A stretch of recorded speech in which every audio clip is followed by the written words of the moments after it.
नमस्कार दोस्तों, स्वागत है आपका प्रयास ऑनलाइन स्टडी ऐप पर। बातचीत करते हैं हम लोग जो 20 तारीख को जो पेपर लिया उसके ऊपर हम यहाँ पर बातचीत करने जा रहे हैं।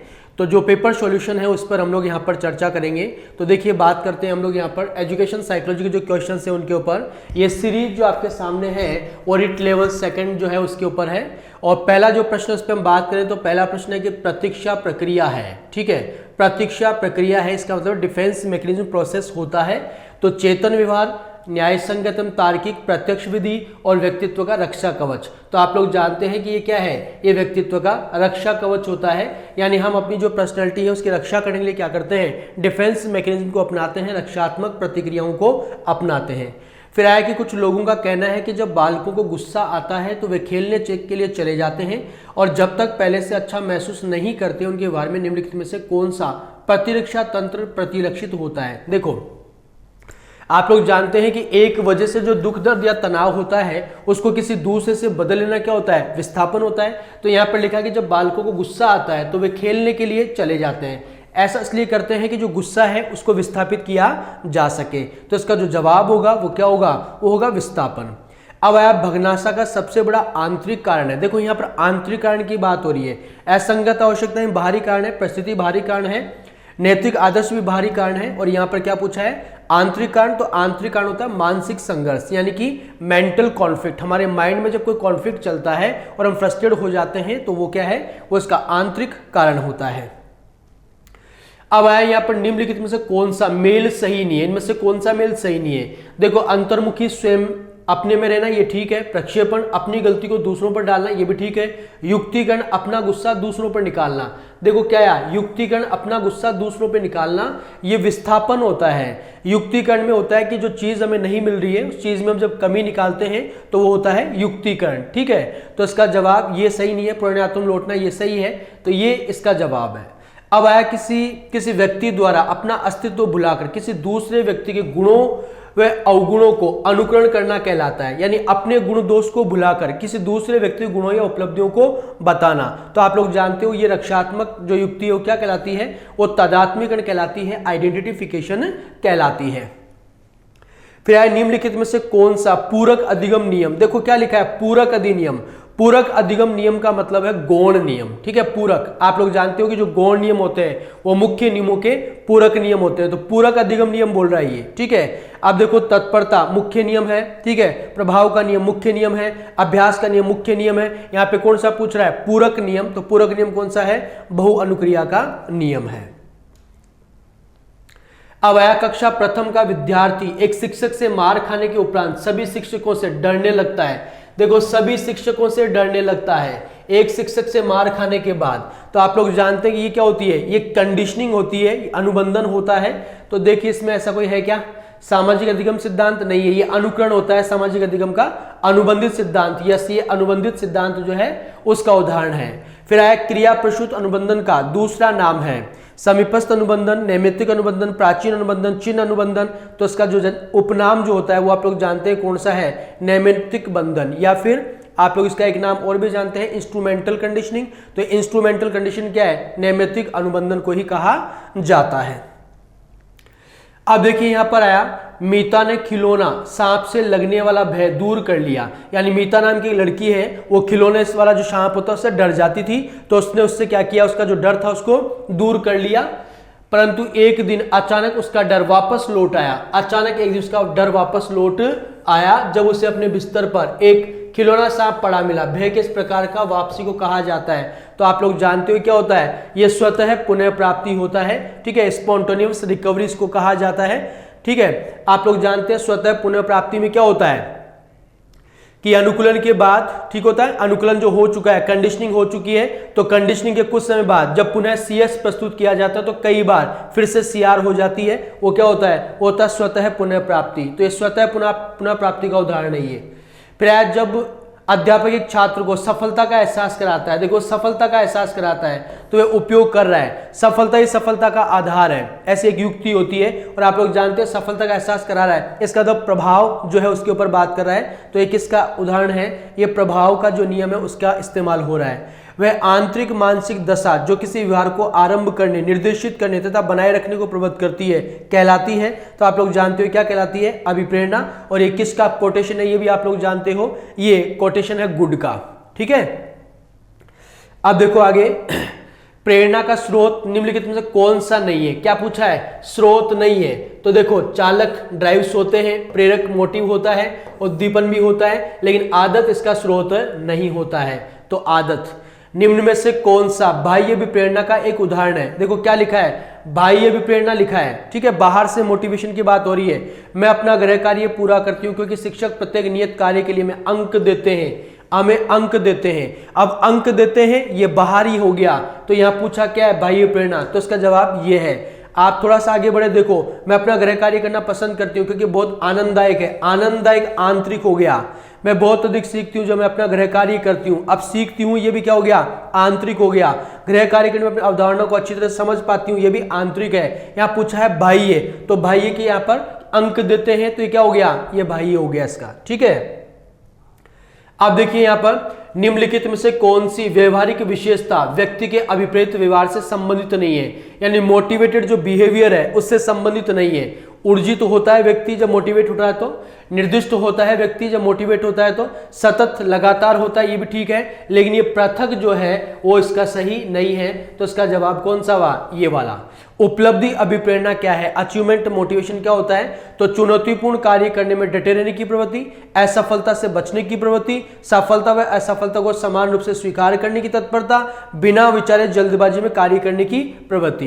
तो आप लोग जानते हो कि जो उपलब्धि प्रेरणा होती है वो विपरीत परिस्थितियों में चुनौतीपूर्ण कार्य करने में डटे रहने की प्रवृत्ति होती है, इसका जवाब है। उपलब्धि IQ की अवधारणा दी गई है। तो आप लोग जानते हो फार्मूला जो है वो क्या है, IQ इक्वल्स टू MA/CA × 100, ये फार्मूला है। ठीक है, तो ये फार्मूला जो दिया, ये आजकल जो काम में ला रहे हैं वो तो किसका है, टर्मन का है, लेकिन इससे पहले जो फार्मूला आया था वो आया था IQ इक्वल्स टू MA/CA। और ये फार्मूला किसका है, ये फार्मूला है स्टर्न का। ठीक है, ये कब आया, 1912 में, और ये कब आया, 1916 में। तो देखो, इसने पूछा कि IQ जो है उसकी अवधारणा किसने दी, तो पहले कौन आ रहा है, पहले आ रहा है स्टर्न। तो देखो जवाब क्या होगा, स्टर्न होगा यहाँ पर। अगर यहाँ पर स्टर्न ऑप्शन नहीं होता तो फिर जवाब क्या होता, तो फिर जवाब टर्मन होता। लेकिन जब दोनों ऑप्शन है तो पहले IQ का जो फार्मूला दिया था वो स्टर्न ने दिया, इसलिए स्टर्न होगा इसका जवाब। क्लियर।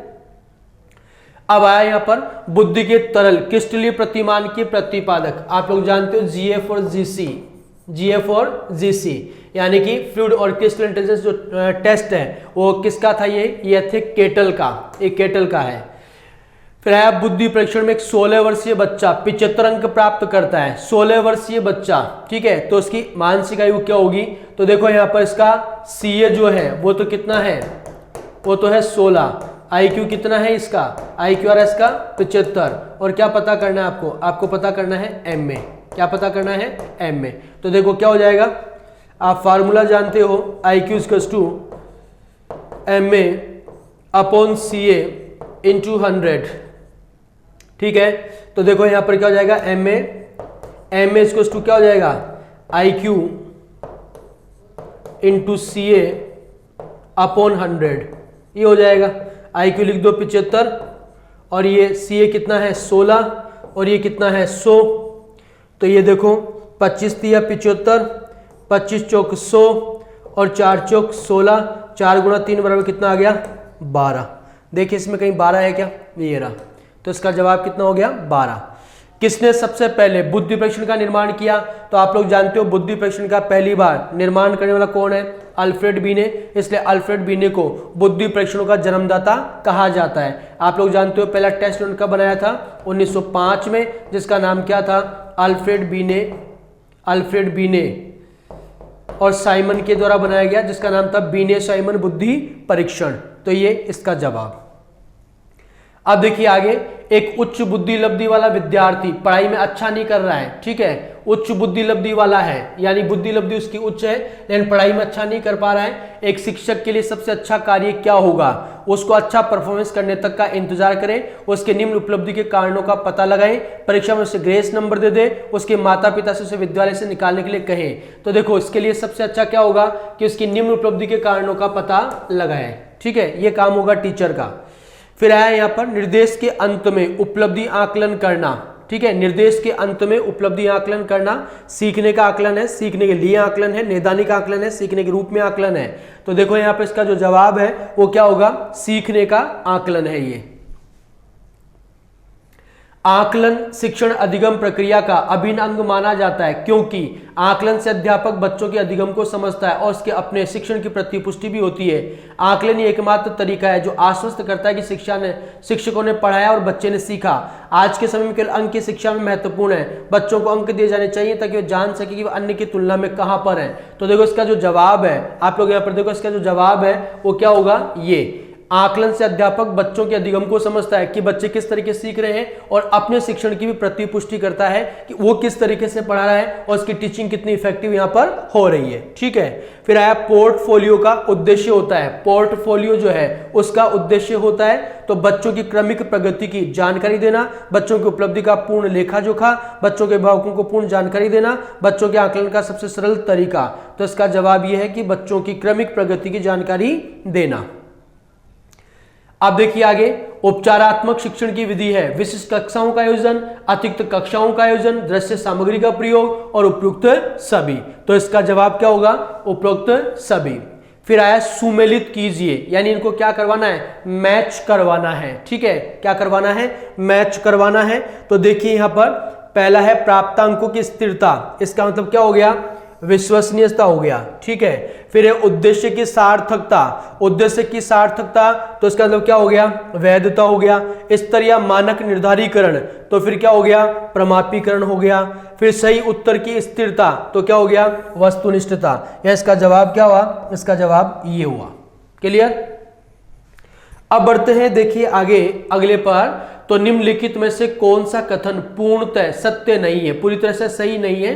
तो मूल्यांकन एक निर्णयात्मक प्रक्रिया है जिसमें व्यवहारगत परिवर्तनों की जांच होती है। मापन मूल्यांकन का आधार हो सकता है। आकलन मापन मूल्यांकन की पूर्ववर्ती क्रिया होती है, जबकि मूल्यांकन मापन की पश्चावर्ती क्रिया होती है।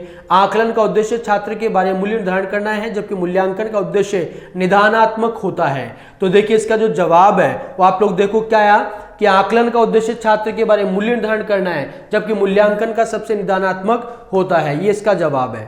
फिर कौन सा एक प्रकार का आकलन शिक्षण अधिगम प्रक्रिया के दौरान नहीं होता है, शिक्षण अधिगम प्रक्रिया के दौरान नहीं होता है, ये यहाँ पर प्रश्न है। देखो तो देखो अधिगम के रूप में आकलन होता है, अधिगम के लिए आकलन होता है, अधिगम में आकलन और अधिगम का आकलन, ठीक है। तो यहाँ पर देखो क्या आएगा, अधिगम का जो आकलन है वो नहीं होता है अधिगम शिक्षण अधिगम की प्रक्रिया के दौरान।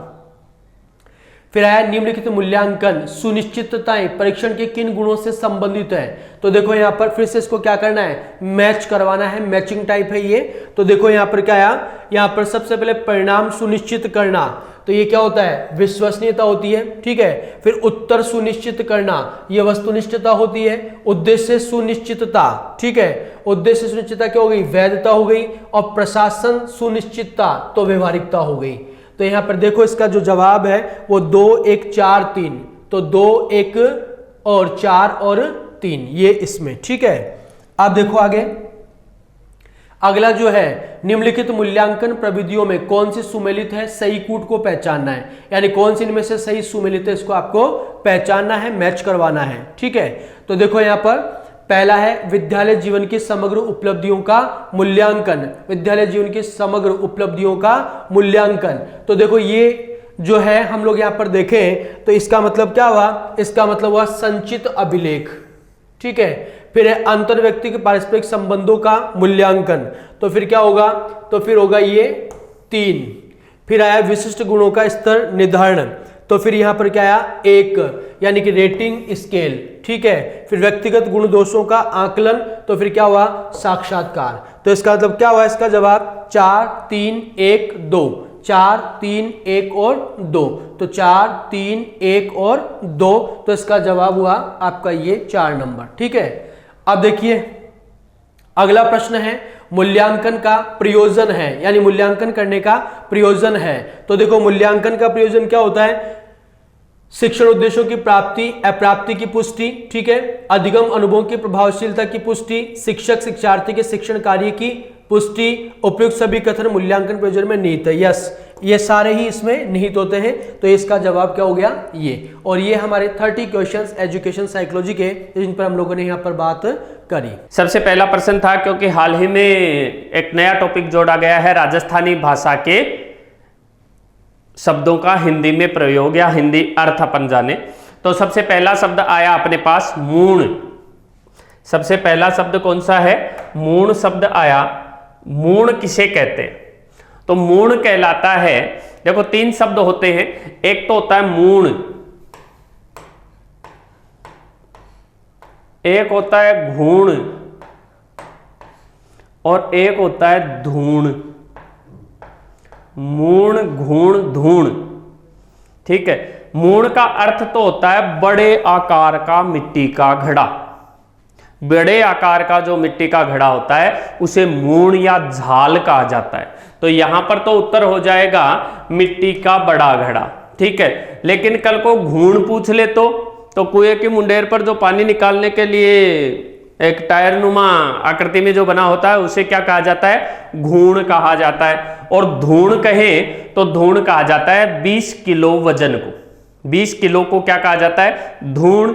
घूण कुएं के मुंडेर पर लगा हुआ जो पहिया, और मूण जो होता है वो मिट्टी के बड़े घड़े को कहा जाता है। राखुंडा शब्द का अर्थ है, राखुंडा या राखुंडो। राखुंडो मारवाड़ी के राजस्थानी शब्द है, इनको मारवाड़ी में अगर बोलेंगे तो अपने को अच्छे से ये समझ में आएंगे।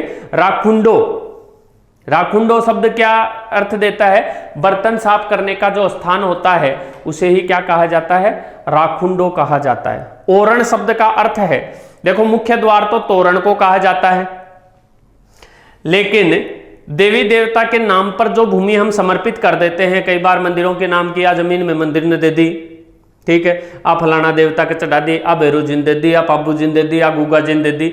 ऐसे शब्द जो होते हैं उन्हें क्या है, उस भूमि के लिए कौन सा शब्द आता है, ओरण शब्द आता है। तो देवी देवता के नाम पर समर्पित जो भूमि होती है या देवी देवता के नाम पर जो अर्पित भूमि की जाती है उसे ही क्या कह दिया जाता है, ओरण कह दिया जाता है। ओचाट का हिंदी अर्थ क्या होता है, ओचाट, ऊंचाट, क्षेत्र के आधार पर इसको 2 भागों में बोला जाता है, एक तो ओचाट और एक उचाट। बोला ना कई बार आप कि क्या को उचाट लाग रहे है, क्या को उचाट लाग रहे है, क्या को ओचाट हो रहे है। तो ओचाट का अर्थ होता है व्याकुलता, ठीक है।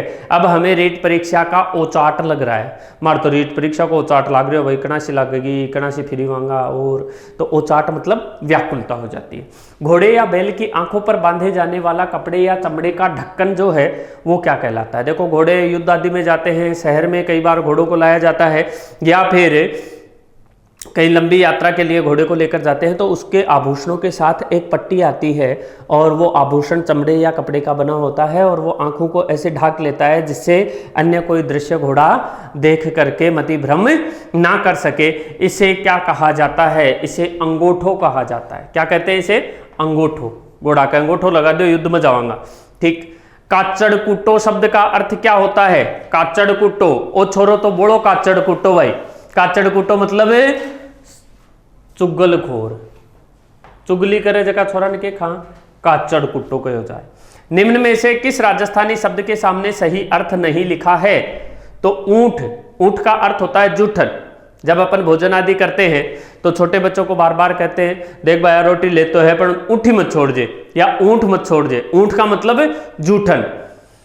उंडो, भाई आज तो कुओ बड़ो उंडो गयो रे, कुओ बड़ो उंडो गयो। ओ खाडो तो बड़ो उंडो है, उंडो मतलब गहरा, ठीक है, तो ये भी सही है। उडीक, भाई जी क्या खड़ा हो रहे जन, कई बार भाई जी के कहे यार पापा जी आ रहा बने उडीकू, बने उडीकू। तो उडीक शब्द का अर्थ क्या होगा, उडीक का अर्थ होता है इंतजार या प्रतीक्षा, प्रस्थान नहीं होता, इसलिए ये यहाँ पर गलत है। 3 नंबर विकल्प सही माना जाएगा। उगाली जुगाली को अपन कहते हैं। अगला प्रश्न देखें, निम्न में से असुमेलित विकल्प गोरबंद, गोरबंद किसे कहते हैं? ऊंट के गले में बांधे जाने वाला जो आभूषण होता है वो क्या कहलाता है? गोरबंद कहलाता है, तो सुमेलित है। गजबन, गजबन अभी ये हाल ही में ये गाना भी बहुत ज्यादा सुपरहिट हुआ है, गजबन पानी न चाली, ठीक है। तो गजबन मतलब नखरा करने वाली स्त्री या इठला उठला करके चलने वाली स्त्री जो होती है उसे क्या कह दिया जाता है? गजबन कह दिया जाता है। तो 2 नंबर विकल्प यहाँ पर सही उत्तर माना जाएगा। कितने नंबर विकल्प उत्तर सही माना जाएगा? 2 नंबर विकल्प उत्तर सही माना जाएगा।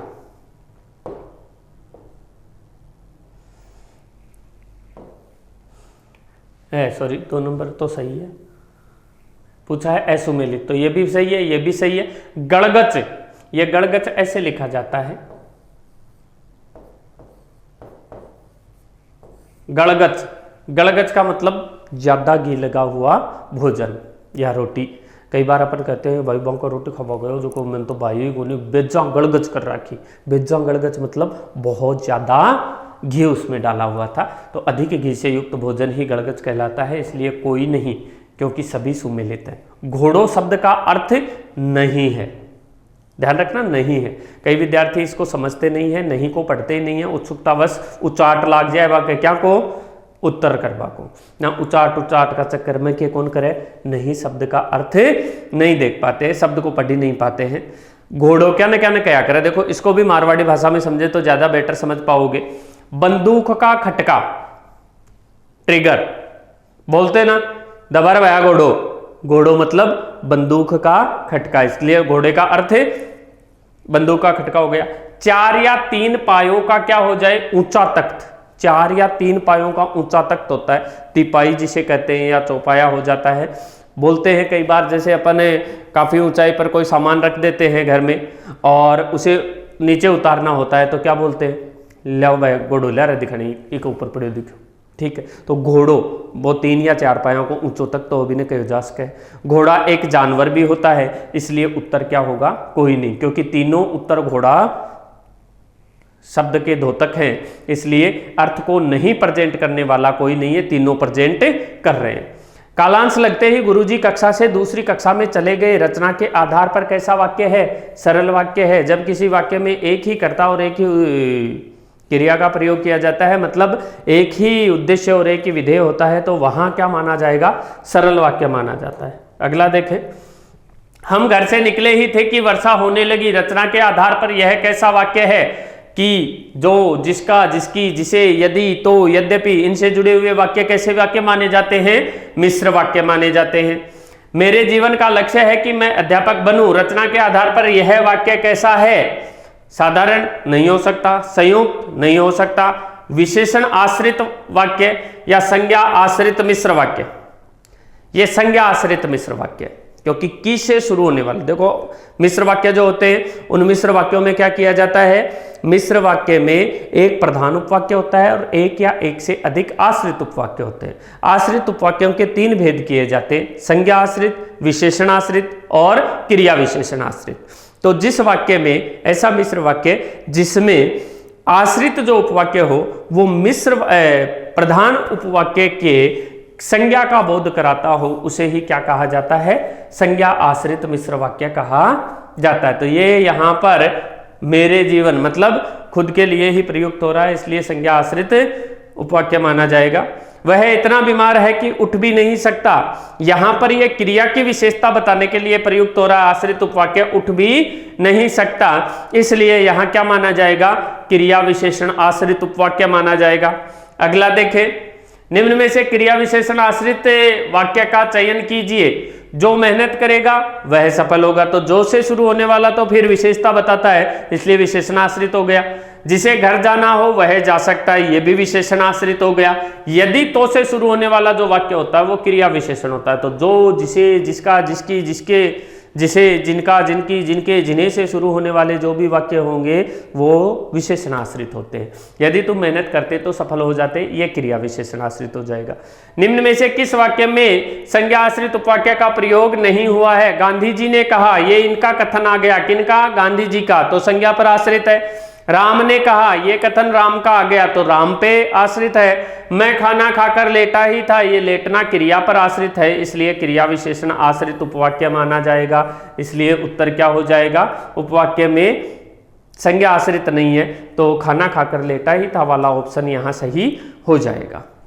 अगला देखें, अर्थ के आधार पर वाक्य कितने प्रकार के होते हैं? तो अर्थ के आधार पर वाक्य 8 प्रकार के होते हैं। सीधा प्रश्न 2015 की रीट में पूछा हुआ भी है।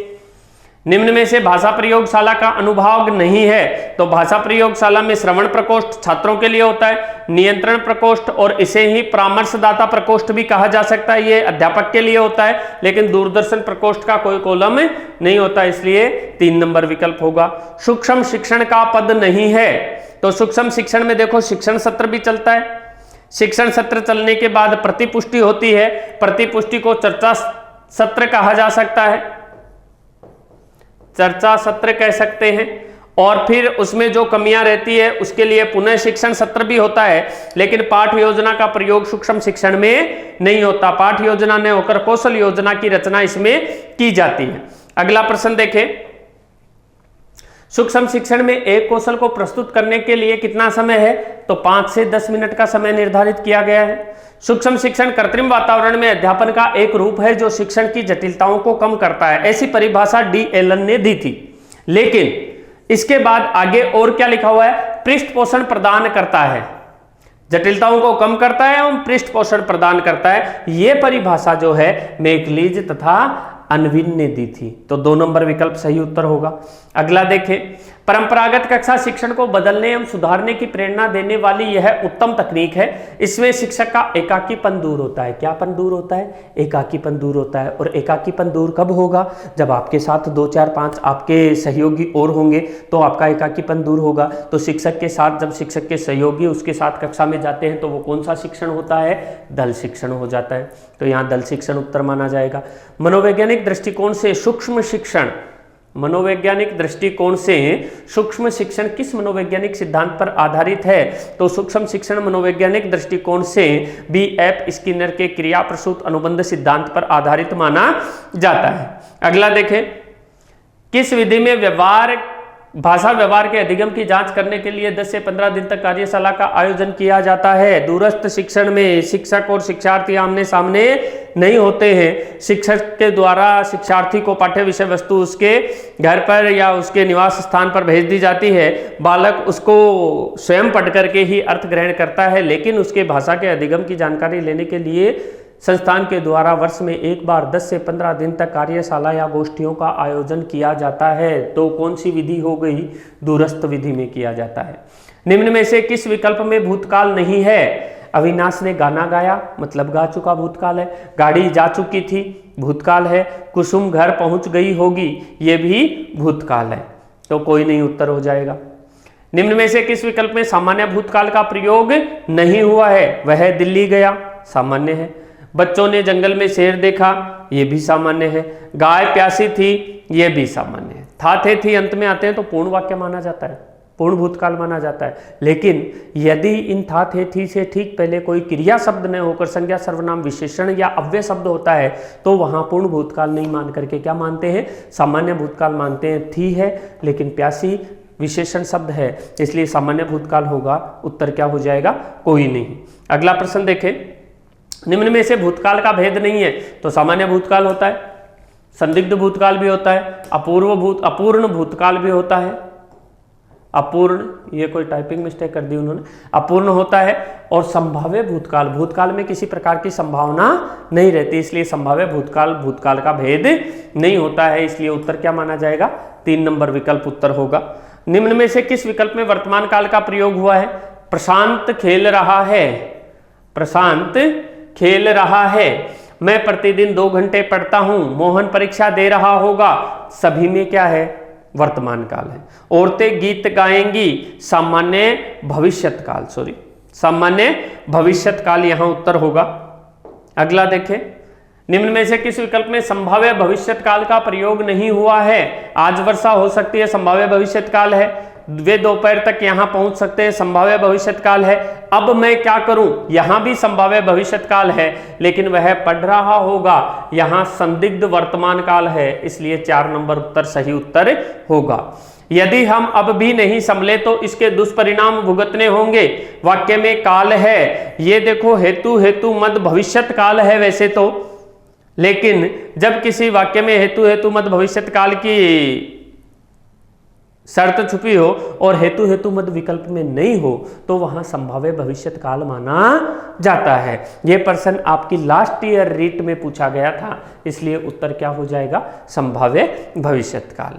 सबसे पहला जो क्वेश्चन अपना वो देखिए, it deals with words and the way in which words can be divided into smaller units it related to. दोस्तों एक वर्ड आता है हमारे पास, क्या आता है? पहला जो ऑप्शन जो दे रखा है, पहला जो ऑप्शन अपना वो है सिंटेक्स। क्या है? सिंटेक्स। अब जानिए कि what is the mean of syntax. Syntax का मतलब क्या होता है? ठीक है, तो सिंटेक्स का मीनिंग आपको बताऊं। सिंटेक्स होता है वो क्या होता है? The sentence and its structure. वाक्य जो होता है, वाक्य की जो स्ट्रक्चर होता है उसको अपन क्या बोलते हैं? सिंटेक्स बोलते हैं।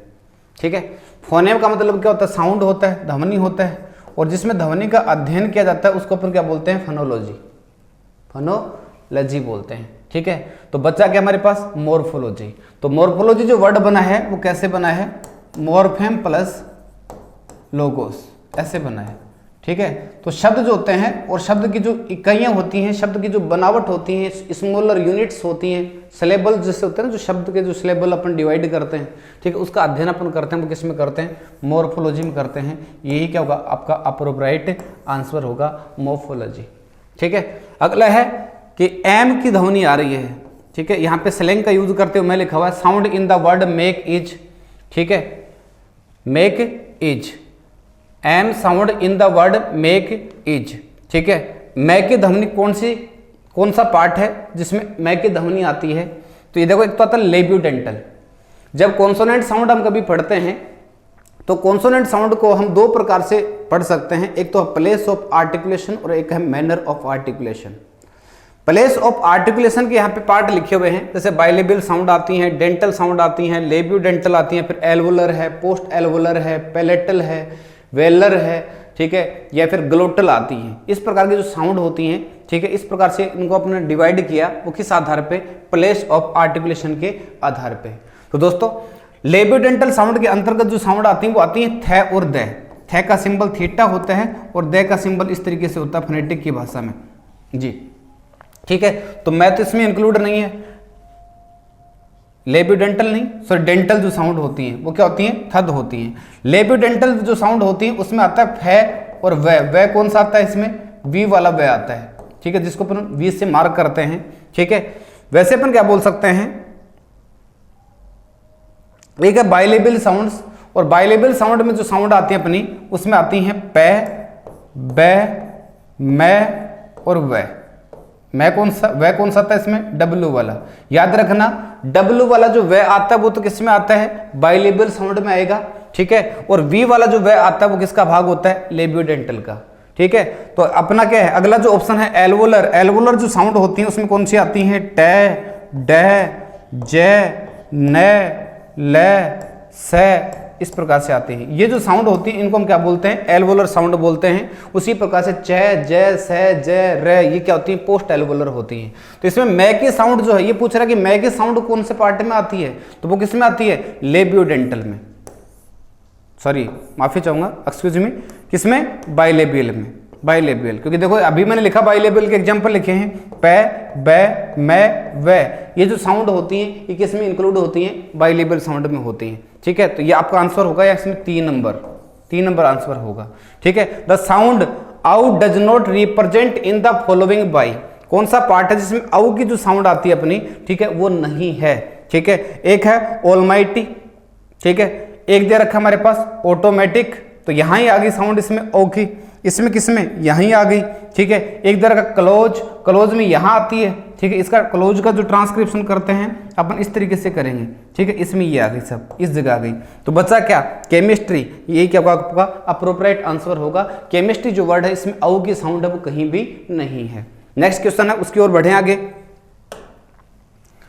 नेक्स्ट क्वेश्चन है ब्रेक जो है, ठीक है। इसमें ई ए वाला जो पार्ट है, या ये पूछा कि डिप्थोंग कौन सा है, डिप्थोंग वाला पार्ट कौन सा है, ठीक है। तो दोस्तों ये मेक नहीं होता, मेक होता है। वेट नहीं होता, वेट होता है। डे नहीं कहोगे, डे ही कहते हैं अपन। जैसे बोलते हैं ना Sunday, Monday, Tuesday, Wednesday, Thursday, Friday, Saturday, ऐसा बोलना बिल्कुल उचित नहीं है। Sunday, Monday, Tuesday, Wednesday, Thursday, Friday, Saturday, day, ऐसा होता है। तो वैसे क्या है, ये ब्रेक नहीं होता जनाब, क्या होता है, ब्रेक होता है। तो इसका फोनेटिक ट्रांसक्रिप्शन करेंगे अपन तो कैसे होगा, बे रे ए, ठीक है, और कै, ठीक है। तो यहाँ पे ए क्या है अपने पास, यहाँ पे डिप्थोंग है, और डिप्थोंग कौन सा पार्ट है, ए पार्ट में ए, यही क्या हो जाएगा आपका आंसर हो जाएगा।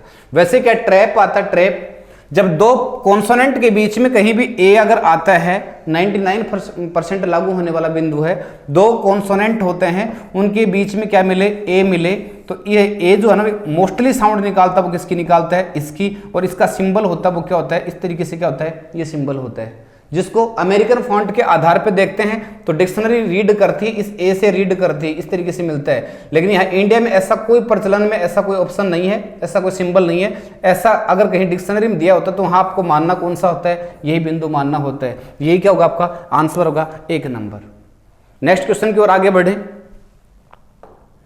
नेक्स्ट क्वेश्चन हमारे पास, कॉन्फ्लिक्ट में भी 2 काइंड्स। कॉन्फ्लिक्ट जो होता है दोस्तों, ठीक है, लिटरेचर का पार्ट होता है, 2 भागों में डिवाइड होता है। एक तो आउटर होता है, दूसरा कौन सा होता है, इनर होता है। इनर कौन से ऑप्शन में दे रखा है, यही पार्ट हो गया आपका 1 नंबर। ट्रेजेडी इंप्लाई, ट्रेजेडी होती क्या है, एक तो कॉमेडी होती है और एक ट्रेजेडी होती है। जैसे ड्रामा जो है उसको मुख्य रूप से अपन 2 भागों में डिवाइड कर देते हैं, एक भाग ट्रेजेडी और दूसरा क्या होता है, कॉमेडी।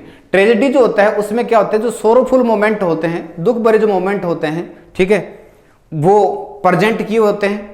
वो भाव है वो रिप्रेजेंट क्या होता है, प्रेजेंट क्या होता है, ठीक है, जो आगे बढ़ती है, या फिर बोल सकते हैं जिसका संबंध होता है डार्क साइड ऑफ लाइफ, अंधकारमय जीवन, दुख से, सोरो से, मोरन पोल सिचुएशन से होती है, ठीक है। और कॉमेडी होती है वो क्या है, लाफ्टर को क्रिएट करती है। और वैसे ही ट्रेजेडी होता है वो पीटी एंड फियर क्रिएट करती है। पहला ऑप्शन है a tale of suffering and calamity conducting to death.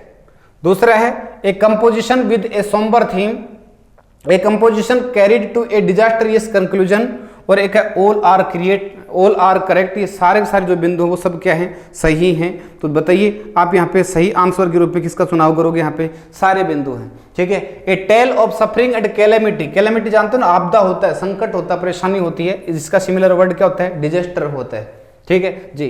सारे के सारे ऑप्शन सही हैं, सभी तरीके से अपन क्या है ट्रेजेडी जो है उसको डिफाइन कर सकते हैं। A word having 1 syllable is known as, कोई भी शब्द जिसमें सिलेबल की संख्या कितनी होती है, 1 होती है। तो दोस्तों वर्ड जो होता है ना इसको सिलेबल के आधार से अपन इन 3 कैटेगरी में कन्वर्ट कर देते हैं, बदल देते हैं, ठीक है। ये देख लेते हैं इनको अपन। एक होता है हमारे पास मोनोसिलेबिक वर्ड होता है, ठीक है। दूसरा क्या होता है, बाईसिलेबिक वर्ड होता है, बाईसिलेबिक वर्ड होता है। और तीसरा जो पार्ट होता है उसको अपन क्या बोलते हैं, पॉलीसिलेबिक वर्ड होता है। क्या होता है, पॉलीसिलेबिक वर्ड होता है। मोनोसिलेबिक वर्ड होता है वो क्या होता है, मोनोसिलेबिक। मोनोसिलेबल जो होता है उसमें क्या है कि वह शब्द जिसमें सिलेबल की संख्या 1 होती है, ठीक है, उसको अपन क्या बोलेंगे, मोनोसिलेबल। बाईसिलेबल का मतलब होता क्या होता है, जिसमें सिलेबल की संख्या 2 हो, और जिसमें 2 से अधिक सिलेबल की संख्या अगर होती है उसको गाइज हम बोलते हैं, क्या बोलते हैं, पॉलीसिलेबिक वर्ड बोलते हैं। तो नो डाउट मोनोसिलेबल पहले ही ऑप्शन में दे रखा है, तो ये क्या हो जाएगा आपका अप्रोप्रिएट आंसर होगा, ठीक है जी। नेक्स्ट क्वेश्चन की ओर बढ़ें। नेक्स्ट क्वेश्चन हमारे पास, communicative competence is the recognised aim of. Communicative approach आती है, कम्युनिकेटिव अप्रोच जो आपके रीट के सिलेबस का भाग है।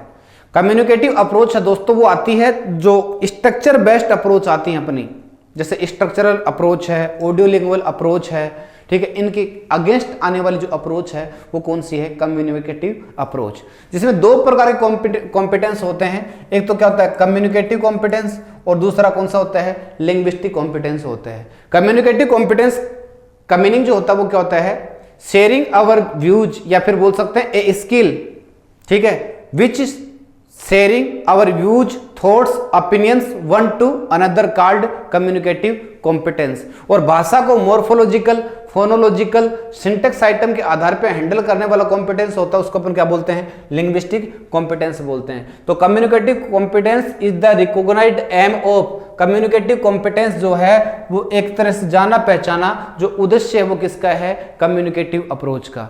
लिंग्विस्टिक कॉम्पिटेंस है वो किसका है, स्ट्रक्चरल अप्रोच जो आती है, ठीक है, स्ट्रक्चरल अप्रोच जो आती है, ठीक है, उसका क्या है, लिंग्विस्टिक कॉम्पिटेंस है, वो पार्ट बोल सकते हैं, यानी अप्रोच में ही आता है जिनकी विपरीत ही आती है, ठीक है। तो आपका सही आंसर कौन सा होगा यहाँ पे, कम्युनिकेटिव अप्रोच होगा। Who developed the notion of linguistic competence, linguistic competence जो है उसकी धारणा जो है वो विकसित की थी, किसने की थी, ये पूछा गया है, ठीक है जी। तो क्या है, एक आता हमारे पास चॉम्स्की आता है, चॉम्स्की जो है वो क्या करता है, डेवलप करता है किसकी धारणा, लिंग्विस्टिक कॉम्पिटेंस की।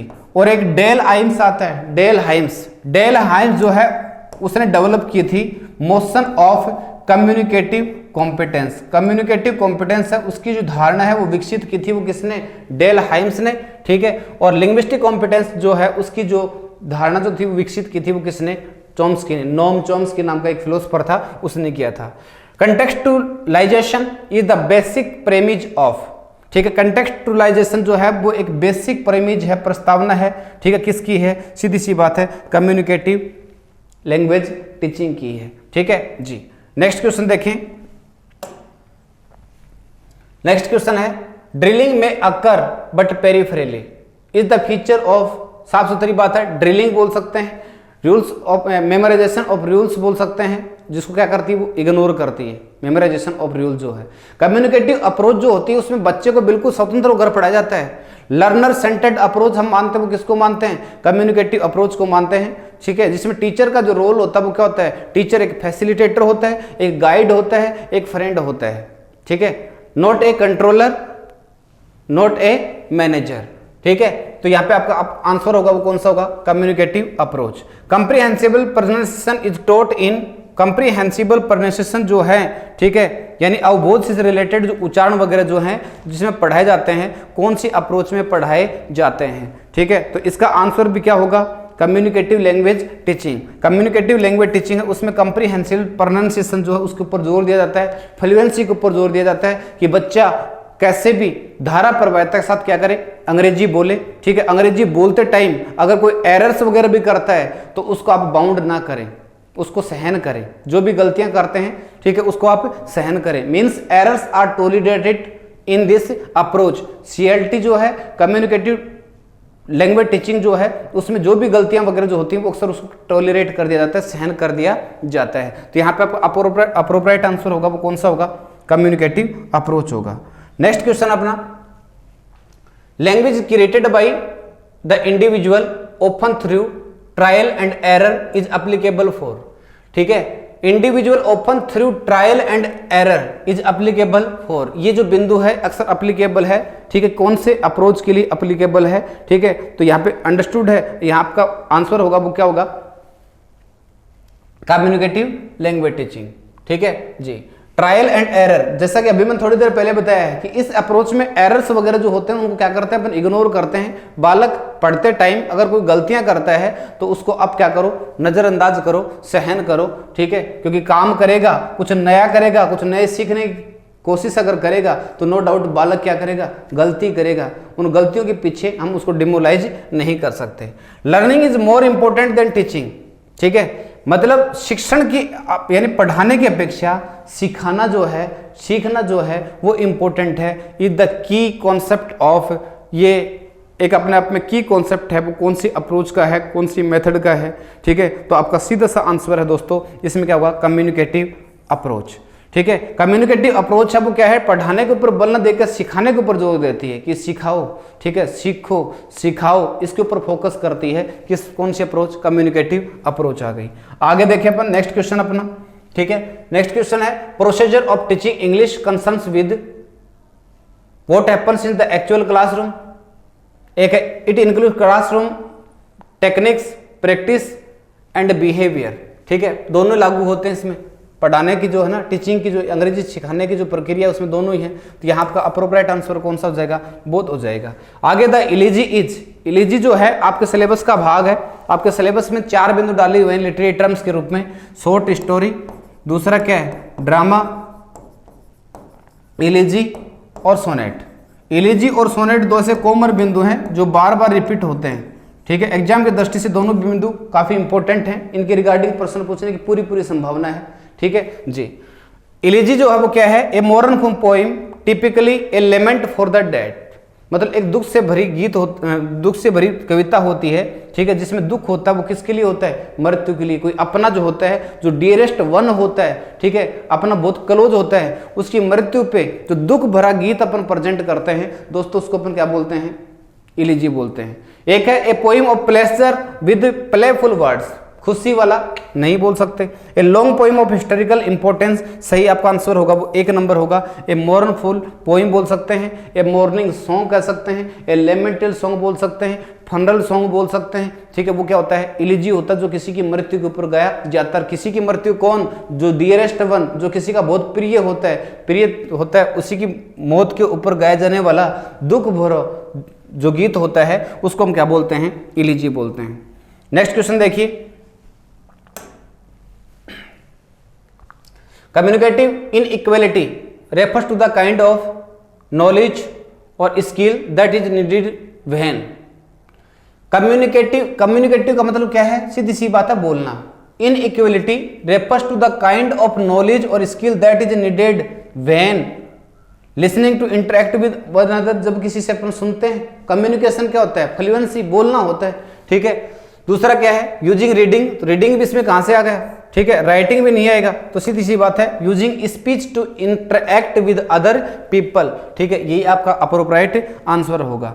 English consonant sounds are dental, dental sound कौन सी होती है, जो अभी थोड़ी देर पहले मैंने बताई थी। एक तो क्या होता है थ, और थ का सिंबल थीटा का होता है, और एक क्या होता है द, और द का सिंबल ये होता है। सही आंसर जो है वो क्या होगा, 2 हैं, तो यही क्या होगा आपका आंसर होगा। पूछ ले कि कौन कौन से हैं, तो आपको बता दिया मैंने, थ और द ऐसी साउंड होती हैं जो प्लेस ऑफ आर्टिकुलेशन के आधार पे कॉन्सोनेंट साउंड को हम डिवाइड करते हैं, ठीक है, तो जिसमें 2 बिंदु हैं, थ और द। नेक्स्ट क्वेश्चन हमारा, which one of the following consonant are plosive. जब हम मैनर ऑफ आर्टिकुलेशन के आधार पे कॉन्सोनेंट साउंड को डिवाइड करते हैं तो इसको हम 7 भागों में डिवाइड करते हैं। कैसे, प्लोजिव, एफ्रिकेट, फ्रिकेटिव, नेजिल, सेमी वावल, ठीक है, और क्या बोल सकते हैं अपन, एक बोल सकते हैं फ्रिक्शनलेस कॉन्सोनेंट, ठीक है जी। तो फ्रिकेटिव की रिगार्डिंग जो था, रीट 2016 में क्वेश्चन पूछा था कि how many total number of fricatives, तो उसकी टोटल नंबर कितनी होती है, 9 होता है। फ, व, थ, द, स, ज, स, ज, है, इस प्रकार से होते हैं। और प्लोजिव होते हैं वो क्या होते हैं, प्लोजिव साउंड होती है, इनकी टोटल संख्या 6 मानी जाती है, ठीक है। याद रखने के लिए बता दूं तरीका आपको, पब, टड, कग, ये याद रखना। ये जो साउंड होती है इनको हम क्या बोलते हैं, प्लोजिव बोलते हैं। प, ब, ट, ड, क, ग, जो कौन से ऑप्शन में है, पब, टड, कग, ठीक है, प, ब, ट, ड, क, ग, 2 नंबर आंसर, ये आपका अप्रोप्रिएट आंसर होगा। Which of the following deals with words and there structure, वही बात है, ठीक है। क्या होता है, वर्ड्स एंड देयर स्ट्रक्चर, शब्द जो होते हैं और उनकी जो स्ट्रक्चर होती है, शब्द और जो उसकी स्ट्रक्चर होती है उसको दोस्तों हम क्या बोलते हैं, मोर्फोलॉजी बोलते हैं। फनेम तो साउंड आ गया, सिंटेक्स बताया था क्या होता है, वाक्य और वाक्य की जो बनावट होती है उसको हम क्या बोलते हैं, सिंटेक्स बोलते हैं। और वाक्य को मीनिंग की दृष्टि से, अर्थ की दृष्टि से अपन हैंडल करते हैं, उसको अपन क्या बोलते हैं, सिमेंटिक बोलते हैं, ठीक है। फे जो वर्ड है उसमें ए आई कैसे साउंड निकालते हैं, तो फे का ट्रांसक्रिप्शन ऐसे होता है, ब्रैकेट में आप क्या लगा सकते हो, आर, तो ए की साउंड निकाल रही है, ठीक है, ए होता ही, ए कौन से ऑप्शन में, 3 नंबर में, यही क्या होगा अपना आंसर होगा। नेक्स्ट क्वेश्चन देखिए, नेक्स्ट क्वेश्चन हमारे पास ब्लड है, तो ब्लड का ट्रांसक्रिप्शन कैसे बनेगा, ब, ल, आधा ए की साउंड आती है इसमें और डे, ये क्या हो जाएगा आपका आंसर हो जाएगा ब्लड।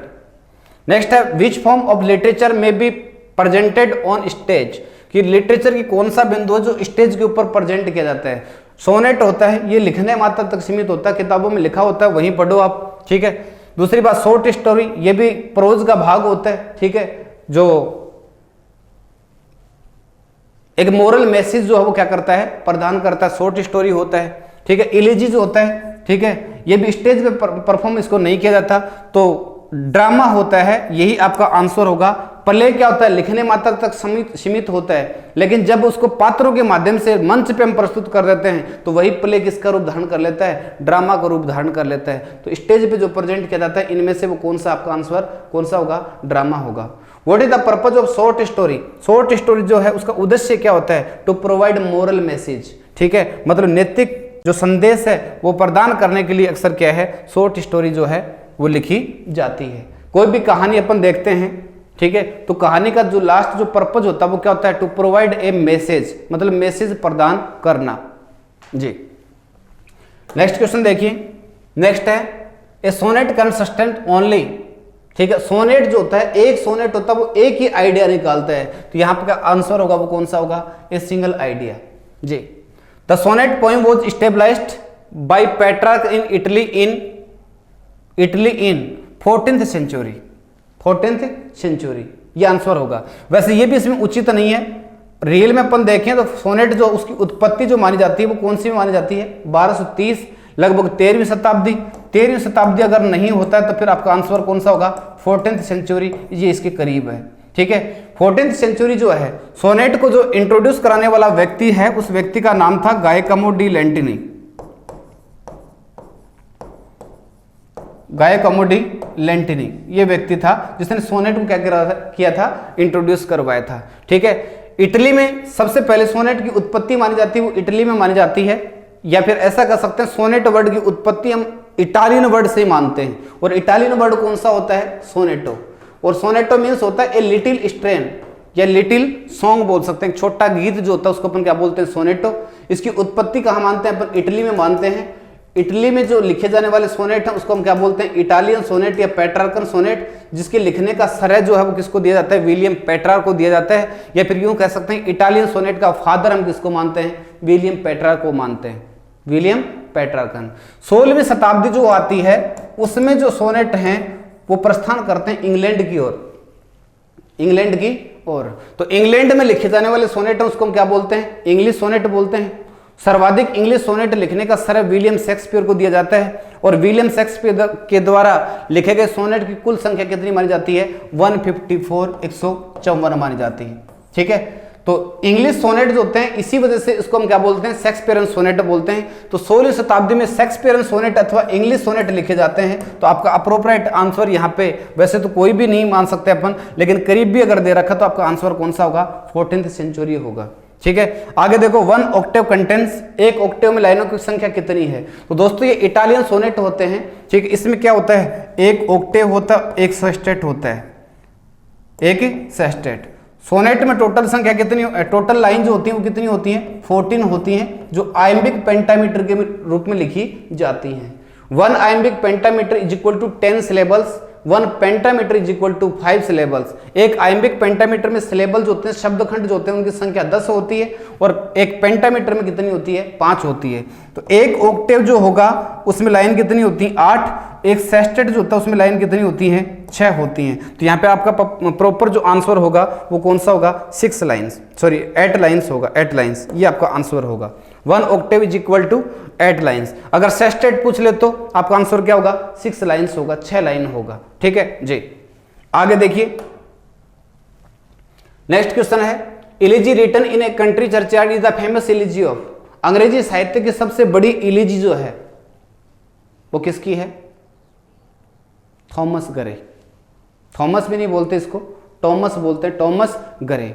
अंग्रेजी साहित्य की सबसे बड़ी इलिजी, चर्चयार्ड का मतलब यहाँ है शमशान घाट से, ग्रेवयार्ड कह सकते हैं, ब्यूरिड प्लेस कह सकते हैं, सिमेट्री बोल सकते हैं, क्रीमेट्री बोल सकते हैं। और अंग्रेजी साहित्य की सबसे बड़ी इलिजी है वो किसकी है, थॉमस गरे की। तो यहाँ पे आपका आंसर होगा वो कौन सा होगा, थॉमस गरे होगा। Comedy deals with side of life, तो कॉमेडी जो है उसका संबंध होता है वो किससे होता है, कॉमेडी का, जैसा कि मैंने बताया था ना, ट्रेजेडी बताया था।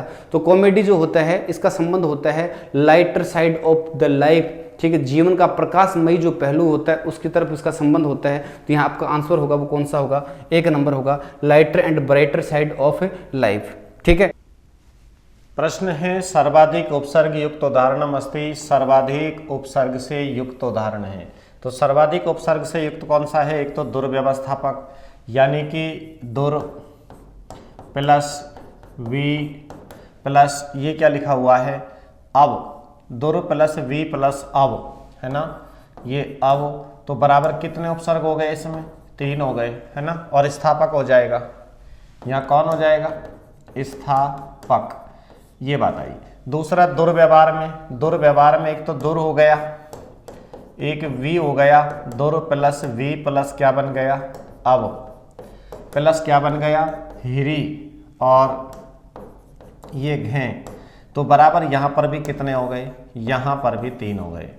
अब अगली बात आती है अनुज्ञा। अनुज्ञा में एक ही उपसर्ग है, अनु और ज्ञा। यहाँ पर न्यस्त में नी प्लस अस्त, तो बराबर इसमें 1 हो गया, इसमें 1 हो गया, इसमें 3 है, इसमें 3 है, तो बराबर ये पहला और दूसरा जो आंसर है इसका राइट आंसर हो जाएगा। इसमें सर्वाधिक उपसर्ग हैं। कस्मिन वाक्य अव्यय पदम न प्रयुक्तम, किस वाक्य में अव्यय पद प्रयुक्त नहीं हुआ है, कस्मिन वाक्य किस वाक्य में अव्यय पद प्रयुक्त न प्रयुक्त नहीं हुआ है। तो देखो, शरीरम माध्यम खलु धर्म साधनम, निश्चय ही धर्म साधन है, क्या, शरीरा माध्यम, शरीर धर्म का पहला साधन है। तो यहाँ पर जो ये खलु आया है ये क्या है, अव्यय है। जल दुरुपयोग है, महत पापम, ये जो महत होता है ये महत अव्यय पद होता है, तो यहाँ पर महत अव्यय पद आ गया। अमृतम एव, यहाँ पर जो ये एव देख रहे हो, एव, ये अव्यय पद है, तो बराबर यहाँ योग विद्या प्रवर्तक है, योग विद्या का प्रवर्तक महर्षि पतंजलि आसीत, महर्षि पतंजलि थे। यही एक वाक्य ऐसा है जिसमें अव्यय पद का प्रयोग नहीं हुआ है। अगला सवाल, हु प्लस अनियर प्रत्यय योगे निर्मितम पदम अस्ति, यदि आपने हु धातु के साथ में अनियर प्रत्यय लगाया है ना, तो ये बात निकल के आती है हु, और हु के बाद क्या लगाया है, अनियर, अनियर, तो हु में से कौन सा स्वर उतार लिया, ऊ का गुण क्या हो जाएगा, ओ, और ओ का अयादि संधि में क्या बन जाएगा, अब, ओ का अब। जब हु में से ऊ गया तो है कैसा बच गया, आधा है बच गया, और इस है में क्या लगा देंगे हम, अब, ये अब लगा दिया, अब लग गया।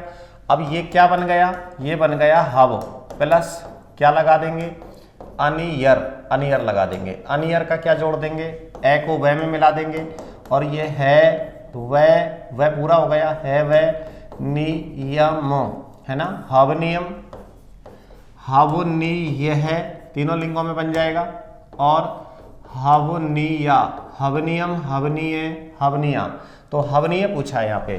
तो राइट आंसर क्या हो जाएगा, 4, कि हु धातु के साथ अनियर प्रत्यय के योग से बनने वाला शब्द क्या हो जाएगा, हवनीय। तत्र वयम जलम पिबामे है, वाक्य अस्मिन प्रयुक्तम, इस वाक्य में प्रयुक्त हुआ, यह वाक्य प्रयुक्त हुआ है। तो वयम को देखना है, वयम है सह तौते त्वम युवाम यूयम अहम आवाम वयम, तो प्रथम मध्यम और कौन सा है, उत्तम पुरुष हो जाएगा। सृगाल है द्राक्षा फलम खादितुम प्रयासम करोति, सृगाल द्राक्षा फल खाने का प्रयास करता है ना, तो खादितुम में प्रत्यय पूछा है। इत्यत्र रेखांकित पदे प्रत्यय निर्देशनम, प्रत्यय का नाम बताइए, तो खादितुम में कौन आ रहा है, यानी कि खाद धातु के साथ में तुमन प्रत्यय लगाया, क्या लगाया, तुमन, तुमुन, तो बराबर ये तुमन का क्या शेष बचता है, तुम, तो बराबर ये क्या बन गया, खा दी तुम बन गया। यहां पर खादी तुम में कौन सा प्रत्यय आ जाएगा, तुमन प्रत्यय। अगला प्रश्न है, मेलनम कुरुत, मेल कीजिएगा। देखो, पंच मानी 5, चत्वारिंशत मानी 40, यानी कि छोटी संख्या और बड़ी संख्या, तो 40 के आगे 5 जोड़ दो 45, तो कौन बन गया, 45 ये हो गया। अष्टाविंशति यानी कि अष्ट अशीति, अष्ट माने 8, अशीति माने 80, 80 और 8 कितने हो गए, 88। त्रिसप्तति, सप्तति का मतलब 70 और 3 यानी कि 73 हो गए, ये 73 हो गए।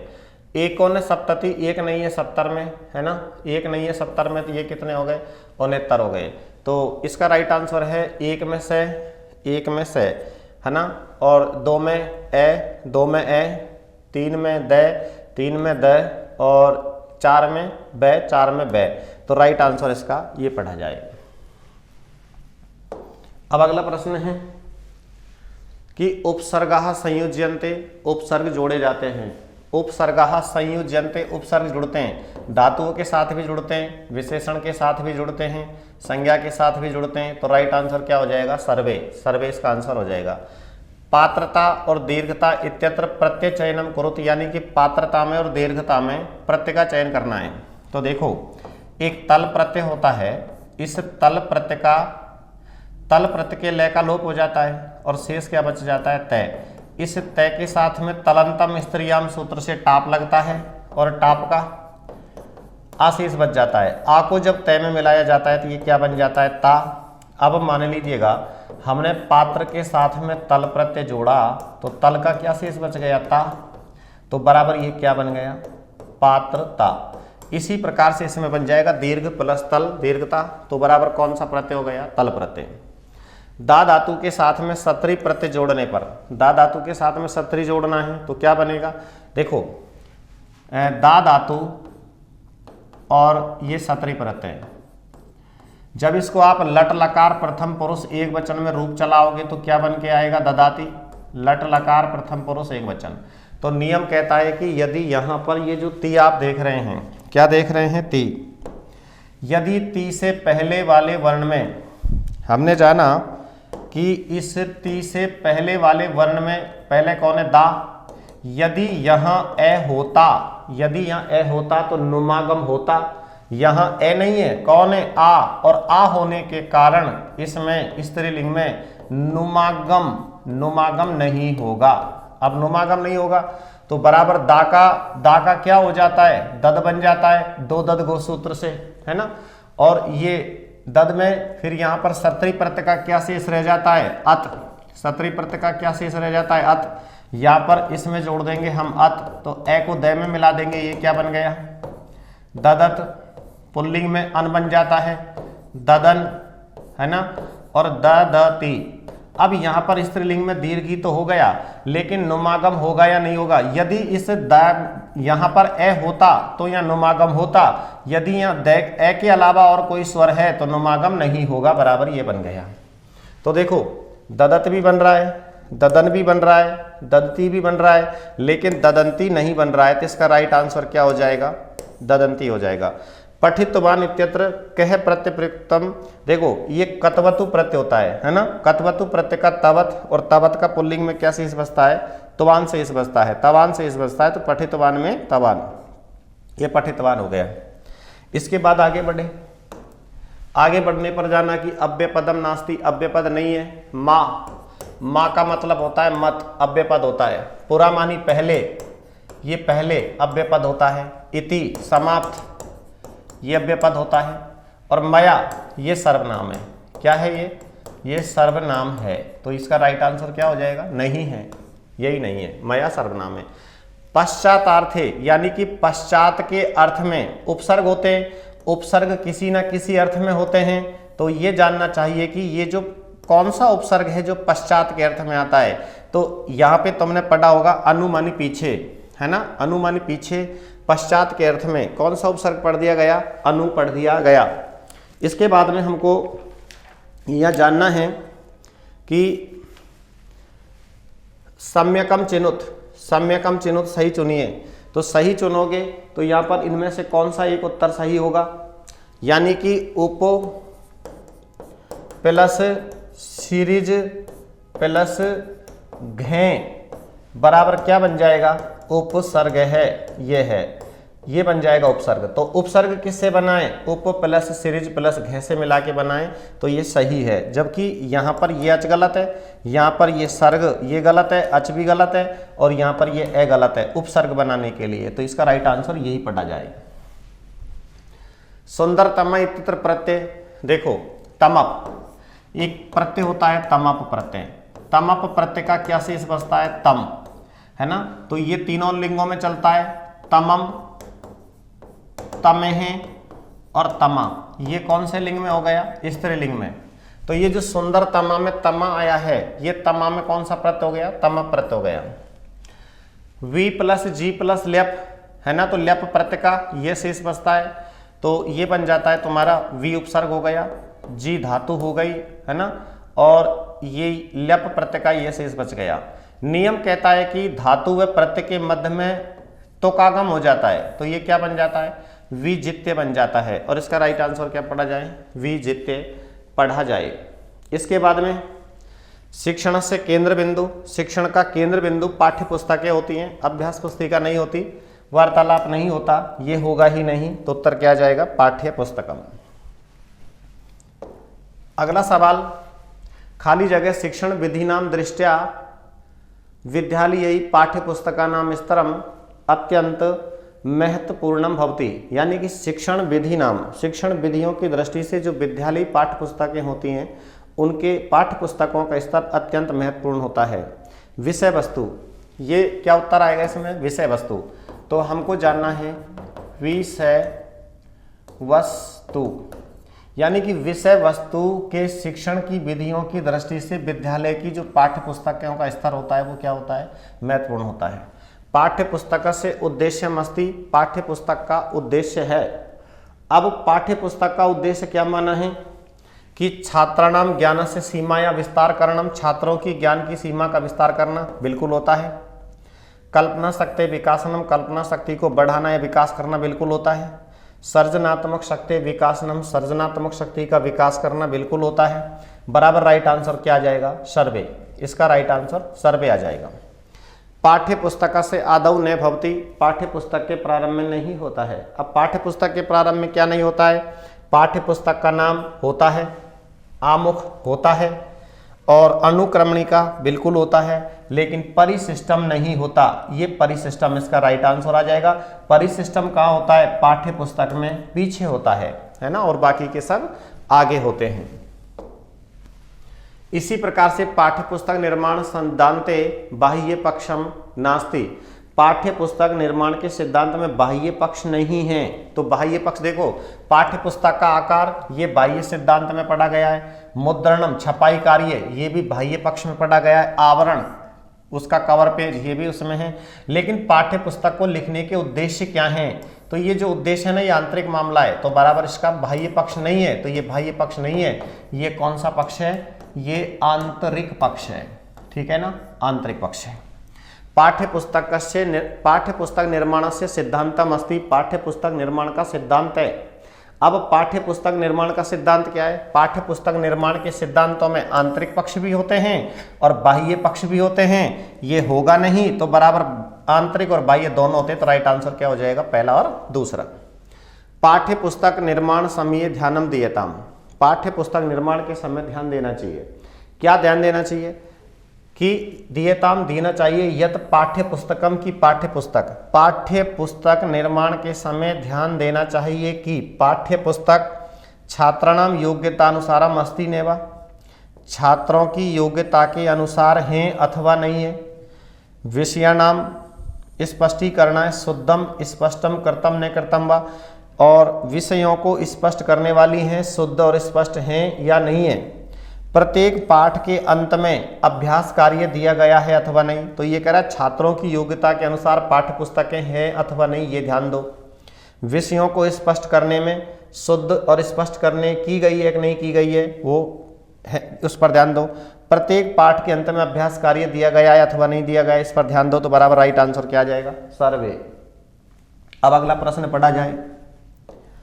अगला प्रश्न ये कहता है कि पाठ्य पुस्तक से मुख्य पृष्ठम, पाठ्य पुस्तक का जो मुख्य पृष्ठ होता है वो कैसा होता है, आंतरिक वैशिष्ट्यम। पाठ्य पुस्तक के मुख्य पृष्ठ की विशेषता पूछी, आंतरिक वैशिष्टता होती है क्या, नहीं होती। कौन सी होती है, बाह्य विशेषता। पाठ्य पुस्तक का जो कवर पेज होता है, जो कवर पेज होता है वो कैसा है, बाह्य विशेषता है उसकी, ये आंसर हो जाएगा। पाठ्य पुस्तकम ने केवलम, पाठ्य पुस्तक केवल नहीं होनी चाहिए, क्या, पाठ्यक्रम पूरी तुम भवे, पाठ्य पुस्तक केवल पाठ्यक्रम को पूरा करने वाली नहीं होनी चाहिए। पाठ्य शिक्षण पाठ्य शिक्षण के जो उद्देश्य होते हैं उनको प्राप्त करने वाली होनी चाहिए, बिल्कुल सही है। पाठ्य पुस्तक सुगम होनी चाहिए, बिल्कुल सुगम होनी चाहिए। तो पाठ्यक्रम पूरा करने वाली होनी चाहिए, है ना। पाठ्य पुस्तक न केवलम, पाठ्य पुस्तक केवल पाठ्यक्रम को ही पूरा करने वाली नहीं होनी चाहिए, भी बात सही है। विषय शिक्षण के उद्देश्यों को प्राप्त करने वाली होनी चाहिए, है ना। इसके बाद में पाठ्य पुस्तक सुगम होनी चाहिए। तो राइट आंसर क्या जाएगा, एतानी सर्वाणी। अगला सवाल है अष्टम वर्गाय, 8वीं कक्षा में संस्कृत की जो पाठ्य पुस्तक चलती है और उस पाठ्य पुस्तक का नाम क्या है, रंजनी। तो रंजनी का कौन सा भाग है, रंजनी का पहला भाग है, दूसरा भाग है, तीसरा भाग है या चौथा। अब देखो ये रंजनी पुस्तक चलती है, रंजनी पुस्तक चलती है, ये क्लास 6 में, 7 में और 8 में चलती है। तो 6 का तो आ गया प्रथम भाग, प्रथमो भाग है ना। और इसका कौन सा आ गया, द्वितीयो भाग है, इसी का नाम। और ये कौन सा आ गया, तृतीयो भाग है, यानी कि तीसरा भाग। ये कह रहा है यहां पर अष्टम वर्गाय 8वीं कक्षा में, तो 8वीं कक्षा में कौन सा चल रहा है, तीसरा भाग। तो इसका राइट आंसर क्या जाएगा, तीसरा भाग आ जाएगा। अगला सवाल पढ़ा गया कि प्राक कथनम कथ्यते, प्राक कथन कहलाता है। अब ये प्राक कथन कहलाता है, क्या कहलाता है, ने किमपि तो होगा ही नहीं, परिशिष्टम होगा ही नहीं, आमुखम पर्यंतम। तो प्राक कथन जो होता है इसी का नाम आमुख होता है। चाहे तो आप उसे आमुख बोल दें, आप उसे प्राक कथन बोल दें, प्राक कथनम, या फिर उसे आप पूर्व कथनम बोल दें, या पुरोवाक बोल दें, पुरोवाक, एक ही बात है ना। तो यहां पर इसका राइट आंसर क्या आ जाएगा, आमुखम।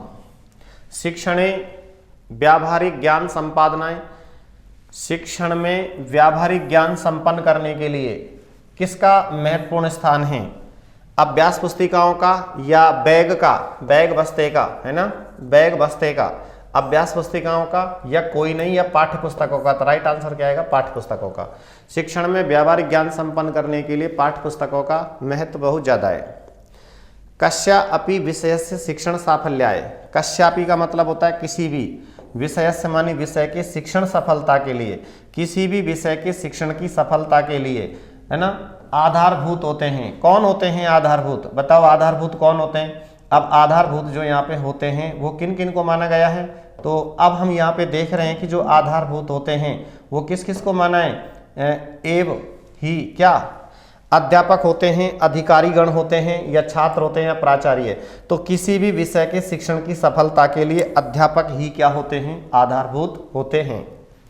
अगला सवाल है, अगला सवाल ये कह रहा है कि पाठे आगतानि भाषा तत्वानि खाली जगह केचन शब्द स्थूल अक्षरै मुद्रिता भवन्ति। देखो पाठ में आगतानि आने वाले जो भाषा तत्व होते हैं, पाठ में आने वाले जो वाक्य होते हैं उनमें किसी वाक्य को डार्क कर दिया जाता है, गहरा कर दिया जाता है। वो केचन शब्द, कुछ शब्द स्थूल अक्षरै मोटे अक्षरों में बना दिए जाते हैं। वर्तमान में जो पाठ्य पुस्तकें चल रही हैं उनमें पाठ के मध्य में जो पंक्तियां होती हैं उनमें से किसी शब्द को गहरा कर दिया, स्थूल बना दिया। क्यों, इसलिए बना दिया क्योंकि उसको आपको स्पष्ट करना है। एक शिक्षक होने के नाते आप उसे स्पष्ट करोगे, तो स्पष्ट करने के लिए उनको क्या बना दिया जाता है, स्थूल अक्षरों में मुद्रित कर दिया जाता है। पाठ्य पुस्तकेषु पाठांतर्गता नाम भवति, पाठ्य पुस्तकों में पाठ के अंतर्गत होता है। पाठ के अंतर्गत जो पाठ पढ़ रहे हो आप, पहला पाठ पढ़ रहे हो, पहले पाठ में देखो शब्दार्थ भी होंगे, अभ्यास कार्य भी होगा और योग्यता विस्तार भी होगा, इसलिए राइट आंसर क्या जाएगा, सर्वाणी। तो क्वेश्चन नंबर 91 है कि कौन सा जोड़ा सही नहीं है। तो एक तरफ तो राज्य दे रखे हैं अर्थात राजस्थान की रियासतें हैं, दूसरी तरफ उनके पॉलिटिकल एजेंट दे रखे हैं। तो देखिए Udaipur major Showers, Kota major Burton, Jaipur Mack Mason, Bharatpur Morrison. ऊपर क्या पूछा है, सही नहीं है। तो उदयपुर का मेजर सावर्स थे, बिल्कुल सत्य है। कोटा का मेजर बर्टन था, 1857 की क्रांति के दौरान इसकी हत्या हो जाती है। जयपुर में मैकमोसन नहीं था, तो यही सही है। यहाँ पर मेजर ईडन था। कौन था, ईडन। कौन था, मेजर ईडन था। मैकमोसन की अगर हम बात करते हैं तो मैकमोसन मारवाड़ में था। कहाँ पे था, जोधपुर में था। और इस मैकमोसन की हत्या जो है किसने कर दी थी? ठाकुर कुशाल सिंह ने कर दी थी। किसने कर दी थी? ठाकुर कुशाल सिंह ने। ठीक, कौन से युद्ध के अंदर? ठाकुर कुशाल सिंह ने चेलावास के अंदर मैकबसन की हत्या करके उसके शव को कहाँ टांग दिया था? आहुआ के दुर्ग पर टांग दिया था। और भरतपुर का मेजर मॉरिसन ही होता है। तो पहले इस 91 का सही आंसर क्या हो जाएगा? थर्ड, जयपुर। क्वेश्चन नंबर 92, 1857 की क्रांति के संबंध में सत्य कथन नहीं बताए। इसमें से कौन सा सत्य नहीं है? पहला है क्रांति के समय मुगल बादशाह बहादुर शाह प्रथम थे, तो यही सत्य नहीं है। 1857 की क्रांति के समय मुगल बादशाह बहादुर शाह द्वितीय थे। कौन थे? बहादुर शाह सेकंड थे, जो जफर के नाम से फारसी में कविताएं लिखते थे, इसलिए हम इसको बहादुर शाह जफर के नाम से जानते हैं। इसके बाद क्रांति के समय राजस्थान के पॉलिटिकल एजेंट पैट्रिक लॉरेंस थे। बिल्कुल लॉरेंस ही थे। और इसका जो उस समय मुख्यालय होता था गर्मियों में, तो माउंट आबू में बैठे थे। या कहाँ बैठे थे? माउंट आबू में बैठे थे। और राजस्थान का पहला पॉलिटिकल एजेंट जो था 1832 में जब राजपूताना रेजिडेंस की स्थापना हुई थी, तो 1832 में कौन था? मिस्टर लॉकेट था। कौन था? मिस्टर लॉकेट राजस्थान के पहले पॉलिटिकल एजेंट 1832 में अजमेर में नियुक्त होते हैं। इसके बाद आप देखोगे मेरवाड़ा बटालियन ब्यावर में ही स्थापित की जाती है। बिल्कुल सत्य है। 28 मई 1857 को क्रांति की जो शुरुआत है अजमेर की नसीराबाद छावनी से हुई। तो ये बिल्कुल तीनों स्टेटमेंट सत्य हैं, पहला ही गलत था। नेक्स्ट देखिए क्वेश्चन नंबर 93। अगर 93 की बात करते हैं तो अफीम से संबंधित एक रॉयल कमीशन निम्न में से किस वर्ष राजस्थान में आया था? तो ये अफीम से संबंधित जो रॉयल कमीशन होता है वो 1853 ईस्वी में, उस समय जो भारत के वायसराय होते हैं लॉर्ड एमहर्स्ट, कौन होते हैं? लॉर्ड एमहर्स्ट के काल के अंदर ही 1893 के अंदर पारित होता है। नेक्स्ट देखिए क्वेश्चन नंबर 94। निम्न में से सत्य कथन है।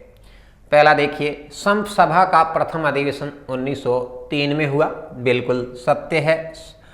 संप सभा का पहला अधिवेशन 1903 में ही होता है। लेकिन ये संप सभा की जो स्थापना है, संप सभा की स्थापना कब हुई? 1883 ईस्वी के अंदर होती है। और ये कहाँ होती है? सिरोही के अंदर होती है।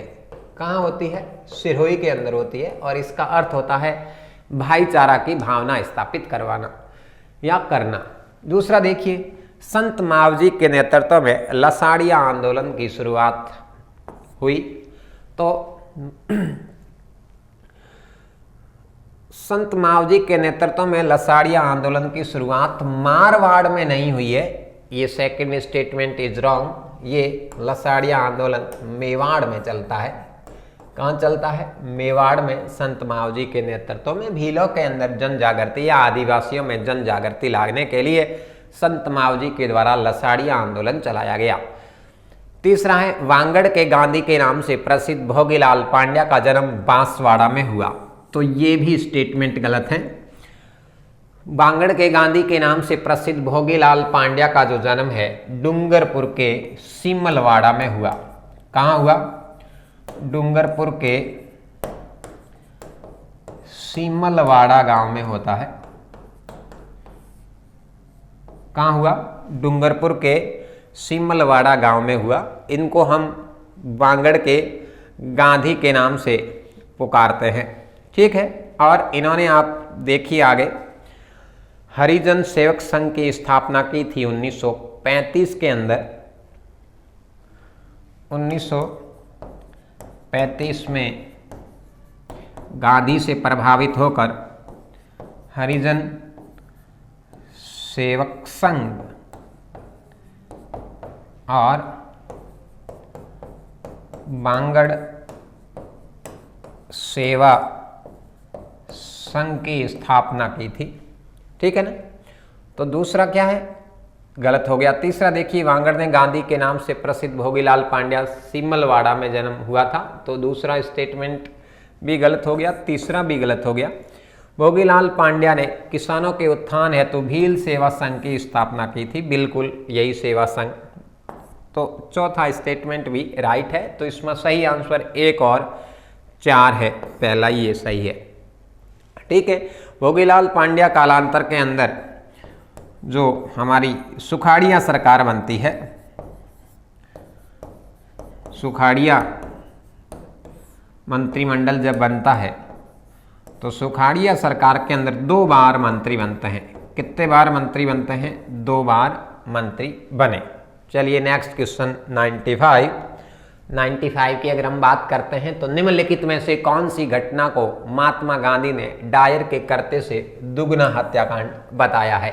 अर्थात डायर की जो हत्याकांड हुई थी जलियांवाला बाग में, उनसे कहीं ज़्यादा भीषण माना है। तो वो घटना कौन सी है? बरड़ की घटना जून 1922 नहीं है। तो बरड़ की जो घटना हुई है ये कहाँ होती है? बूंदी के अंदर होती है। बूंदी किसान आंदोलन के समय ये बरड़ की घटना हुई। उसके बाद में आप देखोगे नीमूचाणा घटना मई, तो यही सही है इसके अंदर। नीमूचाणा हत्याकांड जो हुआ था अलवर के अंदर, कहाँ? अलवर के अंदर, किसान अलवर के थाना गाजी के अंदर जो टैक्स बढ़ा दिए गए थे या किसानों के विरुद्ध जो ब्रिटिश गतिविधियां थी उनको नियंत्रित करने के लिए या रोकने के लिए किसानों ने कहाँ? थाना गाजी के अंदर सभा की गई। उस सभा के अंदर जो गोलियां चलाई गई जिसके अंदर कई सारे किसान मारे जाते हैं। तो ये घटना जो है गांधी के द्वारा क्या कहा गया कि डायर का जो करते हैं उनसे कहीं ज़्यादा विभीषण है। चंदावल की घटना आप देखोते तो ये कहाँ होती है? मारवाड़ के अंदर होती है। और डाबड़ा घटनाकांड आप देखोगे तो आज़ादी के तुरंत पहले मथुरा दास जो माथुर होते हैं उनके नेतृत्व के अंदर ये नागौर का डाबड़ा गांव है, वहाँ पर किसान सभा का आयोजन होता है। नेतृत्व में किसान सभा का आयोजन किसान नेता रुघाराम होता है। कौन? रुघाराम। रुघाराम के घर पे ये किसान सभा का आयोजन होता, जिसके अंदर जागीरदारों के द्वारा गोलियां चलाई जाती हैं और 5 किसान मारे जाते हैं। तो ये डाबड़ा हत्याकांड था। तो इसके अंदर क्या है? गांधी ने कौन से घटनाकांड को, नीमूचाणा घटनाकांड को क्या माना है? इस घटनाकांड को दोहरी डायरशाही से कहीं ज़्यादा विभीषण माना है। नेक्स्ट आप देखोगे 96, सही कथन को सुनिए। पहला कथन है धाकड़ जाति के किसानों को राजस्थान में किसान आंदोलन का प्रणेता कहा जाता है। बिल्कुल। तो राजस्थान के अंदर सबसे पहले आप देखोगे मेवाड़ के जो ठिकाने थे वहाँ पर क्या होता है? किसान आंदोलन होता है। तो आपने बिजोलिया किसान आंदोलन को पढ़ा है। तो बिजोलिया कहाँ है? बिजोलिया वर्तमान में भीलवाड़ा में है। तो बिजोलिया और बैंगू यहाँ पर आंदोलन शुरू होते हैं सबसे पहले। तो यहाँ सबसे ज़्यादा अधिक जाति कौन सी रहती थी? धाकड़ जाति के किसान रहते थे। तो इनके द्वारा ये आंदोलन शुरू किया जाता। पहला स्टेटमेंट सही है। दूसरा स्टेटमेंट देखिए, चंवरी कर पुत्री के विवाह पर लिया जाता था। बिल्कुल। बिजोलिया के जो ठाकुर थे उन्होंने पुत्री के विवाह पर क्या कर दिया था? 5 रुपये कर लिया जाता था। तो ये चवरी कर था। तो किसानों ने इसका क्या किया था? विरोध किया था। ये चवरी कर जो है 1903 के अंदर लगाया जाता है। कब लगाया जाता है? 1903 के अंदर। ठीक। देन उसके बाद आप देखोगे भूप सिंह का वास्तविक नाम विजय सिंह पथिक। भूप सिंह का वास्तविक नाम विजय सिंह पथिक का था। तो भूप सिंह का वास्तविक नाम विजय सिंह पथिक नहीं है, ये उल्टा लिखा हुआ है, ध्यान रखना। ऐसे होगा सेंटेंस, विजय सिंह पथिक का नाम वास्तविक क्या था? भूप सिंह था। तो ये थर्ड जो स्टेटमेंट है ये गलत है। ठीक, नीचे देखोगे रमा देवी बीकानेर के किसान आंदोलन से संबंधित थी, ये स्टेटमेंट भी क्या है? गलत है। रमा देवी का संबंध बिजोलिया आंदोलन से था। किससे था? बिजोलिया आंदोलन से था। तो इसके अंदर 1 और 2 सही है, ऑप्शन नंबर 3 सही है। नेक्स्ट देखिए, निम्नलिखित में से किस देशी राज्य को गोद लेने की प्रथा के निषेध के आधार पर अंग्रेजों ने अपने अधिकार में लिया था? तो सबसे पहले आप देखोगे ये जो नीति लेके आता है गोद निषेध की नीति, या इसको हम हड़प की नीति कहते हैं। क्या कहते हैं? हड़प नीति कहते हैं। हड़प नीति के तहत ये इस नीति का जनक कौन है? लॉर्ड डलहौजी है। कौन है? डलहौजी है। लॉर्ड डलहौजी ने हड़प नीति के तहत किसको अधिग्रहण कर लिया था? झांसी को। किसको? झांसी को। तो झांसी का जो राजा था राव गंगाधर राव, कौन था? राव गंगाधर। तो गंगाधर की मृत्यु हो जाती है, तब इसकी जो रानी होती है लक्ष्मीबाई, वो गोद लेना चाह रही है, लेकिन गोद निषेध की नीति के तहत झांसी को क्या कर दिया? डलहौजी ने ब्रिटिश साम्राज्य में विलय कर लिया या अधिकार कर लिया है। अवध को आप देखोगे 1856 के अंदर कुशासन का आरोप लगाकर हड़प लिया था। कुशासन का आरोप लगाकर डलहौजी ने किसको हड़प लिया था? अवध को हड़प लिया था। ठीक है, इसके अलावा आप देखोगे मैसूर को वेलेजली के द्वारा 1799 ईस्वी के अंदर क्या कर लिया था? सहायक संधि के तहत विलय कर लिया था। सहायक संधि के द्वारा विलय। तो सहायक संधि का जनक तो हो गया लॉर्ड वेलेजली, और हड़प नीति या डॉक्ट्रिन ऑफ लैप्स या गोद निषेध की नीति या व्यक्तिगत का सिद्धांत का जनक हो गया लॉर्ड डलहौजी। क्वेश्चन नंबर 98 के अंदर देखो, 1857 की क्रांति से संबंध में निम्नलिखित में से कौन सा जोड़ा सही सुमेलित है? इसका मतलब एक तरफ विद्रोही का स्थल दे रखा है, दूसरे तरफ उसका नेतृत्वकर्ता दे रखा है। कानपुर, कानपुर के अंदर यहाँ झांसी की रानी दे रखी है, तो ये गलत है। कानपुर के अंदर कौन है? नाना साहब है। कौन है? नाना साहब। और उसके सेनापति कौन है? तात्या टोपे है। कौन है? तात्या टोपे।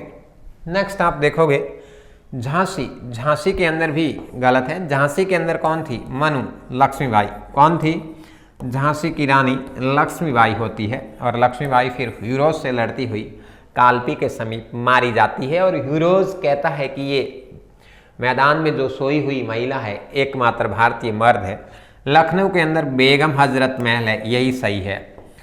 बेगम हजरत महल, और इसका जो पुत्र था छोटा बर्जिस कादिर। कौन है? बर्जिस कादिर। नेक्स्ट देखिए दिल्ली, दिल्ली में तात्या टोपे नहीं था। दिल्ली के अंदर कौन था? बहादुर शाह जफर था, और जफर ने क्रांतिकारियों का नेतृत्व सौंपा था बख्त खां को या खान बहादुर खां। किसको? खान बहादुर खां को सौंपा था। तो इस प्रकार से इसका असंगत क्या था? 3 असंगत है और 1 जो लखनऊ है वो सही था। नेक्स्ट देखिए अगला क्वेश्चन, 1857 के विद्रोह के संदर्भ में ये किसने कहा कि मेरठ का विद्रोह गर्मी की आंधी की तरह अचानक एवं अल्पकालिक था? तो ये किसने कहा था? एच.एन. सेन ने कहा था। किसने कहा था? एच.एन. सेन ने कहा था, और एच.एन. सेन के द्वारा बाद में 1857 की क्रांति पर क्या लिखी गई? एक पुस्तक लिखी गई 1857। क्या लिखी गई? 1857 इसी के नाम से एक पुस्तक लिखा जाता है। नेक्स्ट देखिए क्वेश्चन नंबर 100, निम्नलिखित में से किसने बंग विभाजन को निरस्त करने के लिए संस्मरण किया जाता है? मतलब किसको याद किया जाता है कि बंगाल विभाजन को रद्द कर दिया?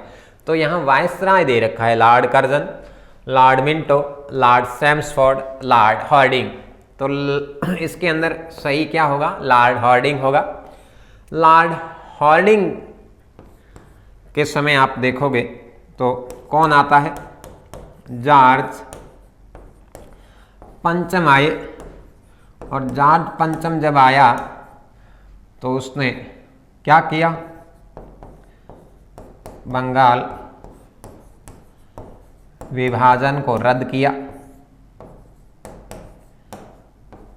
और राजधानी जो थी, राजधानी क्या थी? कलकत्ता थी। राजधानी कलकत्ता से कहाँ ले गया? दिल्ली स्थानांतरित की घोषणा। दिल्ली स्थानांतरण की घोषणा की, और ये हुई है दिसंबर 1911, 23 दिसंबर 1911 को। लेकिन ये दिल्ली राजधानी कब स्थानांतरित होती है? 1 अप्रैल 1912 ईस्वी को राजधानी दिल्ली स्थानांतरित कर दी जाती है। तो उस समय लॉर्ड हार्डिंग होते हैं, तो हार्डिंग के काल के अंदर ये बंगाल विभाजन को रद्द किया। लेकिन लॉर्ड कर्जन ने क्या किया था? 1905 के अंदर बंगाल का विभाजन किया था इसने। और लॉर्ड कर्जन सबसे अलोकप्रिय वायसराय की श्रेणी में आता है। लॉर्ड मिंटो की अगर हम बात करते हैं तो लॉर्ड मिंटो के समय मार्ले मिंटो अधिनियम आता है। कौन सा अधिनियम? मार्ले मिंटो अधिनियम। और मार्ले मिंटो अधिनियम कब आया? 1909 के अंदर आया। कब आया? 1909 के अंदर। और इसके तहत क्या हुआ? मुसलमानों को पृथक निर्वाचन दिया गया। क्या दिया गया? मुसलमानों को पृथक निर्वाचन दिया जाता है। देन इसके बाद आप देखोगे लॉर्ड चैम्सफोर्ड, तो ये चैम्सफोर्ड सुधार अधिनियम के नाम से जाना जाता है। चैम्सफोर्ड सुधार अधिनियम 1917। नेक्स्ट देखोगे आप अगला क्वेश्चन, निम्नलिखित में से किस अवधि में कांग्रेस और मुस्लिम लीग के संबंध अच्छे रहे? तो देखिए 1906 में तो क्या हुई? मुस्लिम लीग की स्थापना ढाका के अंदर कहाँ हुई? ढाका में नवाब सलीमुल्लाह खां और आगा खां के द्वारा। तो जब से ये स्थापित हुई तब से कांग्रेस के साथ में संबंध अच्छे नहीं रहे। और उसके बाद में आप देखोगे 1916 के अंदर क्या हुआ? लखनऊ पैक्ट हुआ। क्या हुआ? लखनऊ समझौता हुआ। तो लखनऊ समझौते के तहत क्या होता है? मुस्लिम लीग और कांग्रेस जो है नज़दीक आई। कांग्रेस और मुस्लिम लीग में समझौता हुआ जो लखनऊ पैक्ट के नाम से जानते हैं। तो 1916 से लगाकर 1922 तक इनके संबंध अच्छे रहते हैं, क्योंकि 1916 के बाद आप देखोगे खिलाफत आंदोलन जब शुरू होता है तो खिलाफत आंदोलन में भी कांग्रेस क्या करती है? लीग का सहयोग करती है और भारतीय मुसलमानों का खिलाफत आंदोलन में सहयोग करती है। और उसके बाद जब असहयोग आंदोलन शुरू होता है तब भी, हालांकि असहयोग आंदोलन में कुछ ही लोगों ने भाग लिया था मुस्लिम लीग के, लेकिन इसका विरोध नहीं किया था, तटस्थ रही एक। इस प्रकार से 1916 से लगाकर 1922 तक जो है कांग्रेस और मुस्लिम लीग के संबंध बहुत अच्छे रहे। क्वेश्चन नंबर 102, निम्नलिखित में से किस भारतीय महिला ने पहली बार भारतीय राष्ट्रीय कांग्रेस की अध्यक्षता की थी? तो इसके अंदर कौन होगा? राजकुमारी अमृता कौर, विजयलक्ष्मी पंडित, अरुणा आसफ अली। ये सरोजनी नायडू थी। सरोजनी नायडू ने 1925 के अंदर कौन सा अधिवेशन? 1925 का कानपुर अधिवेशन। कौन सा अधिवेशन? कानपुर अधिवेशन के अंदर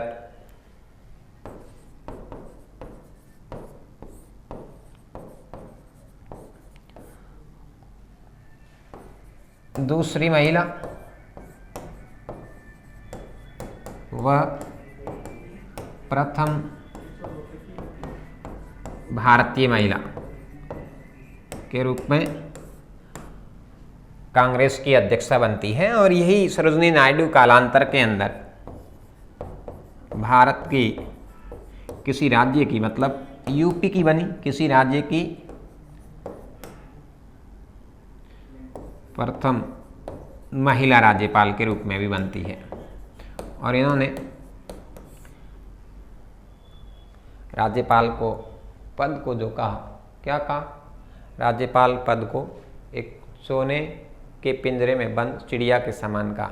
तो देखिए लास्ट क्वेश्चन नीचे दिए गए भारतीय राष्ट्रीय आंदोलन की घटनाओं का कालक्रम दीजिए। गांधी इरविन समझौता, तो गांधी इरविन समझौता कब होता है? 5 मार्च 1931।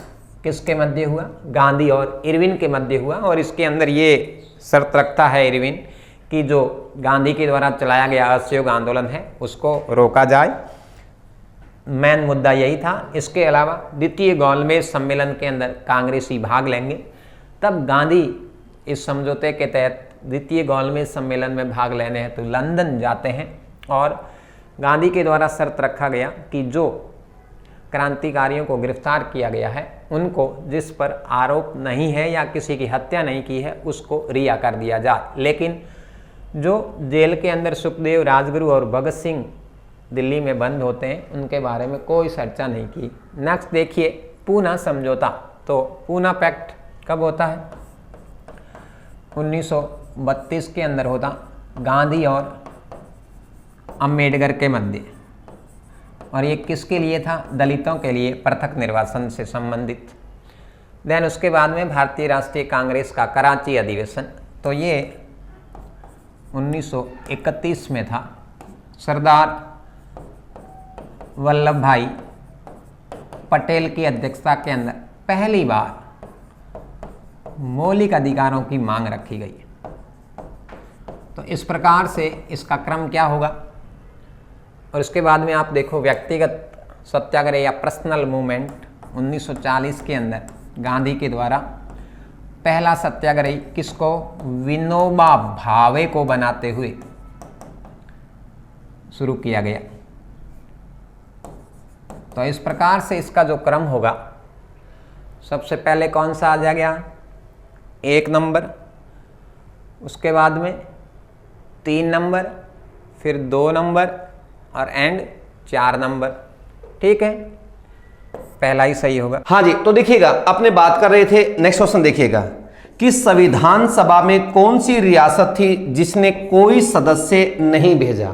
तो देखिएगा इसमें आंसर के हिसाब से अपना क्या आता है? हैदराबाद। तो देखिए इस क्वेश्चन की लैंग्वेज कैसे भी चेंज हो सकती है। इसको ऐसे भी पूछा जा सकता है कि संविधान में कौन सी रियासत थी जिसने भाग नहीं लिया, ये भी बन सकता है। उसके बाद में क्या बन सकता है कि संविधान सभा में कौन सी रियासत थी जिसने संविधान सभा उस पर हस्ताक्षर नहीं किए थे। और तीसरा क्या बन गया कि संविधान सभा में कौन सी रियासत थी जिसने कोई सदस्य नहीं भेजा। देखिए 3 क्वेश्चन बनते हैं, एक तो भाग नहीं लिया, हस्ताक्षर नहीं किया, सदस्य नहीं भेजा। तो ये याद रखना, जब भाग ही नहीं लिया तो हस्ताक्षर कहां से होगा? तो इसका आंसर क्या आ जाएगा? हैदराबाद में।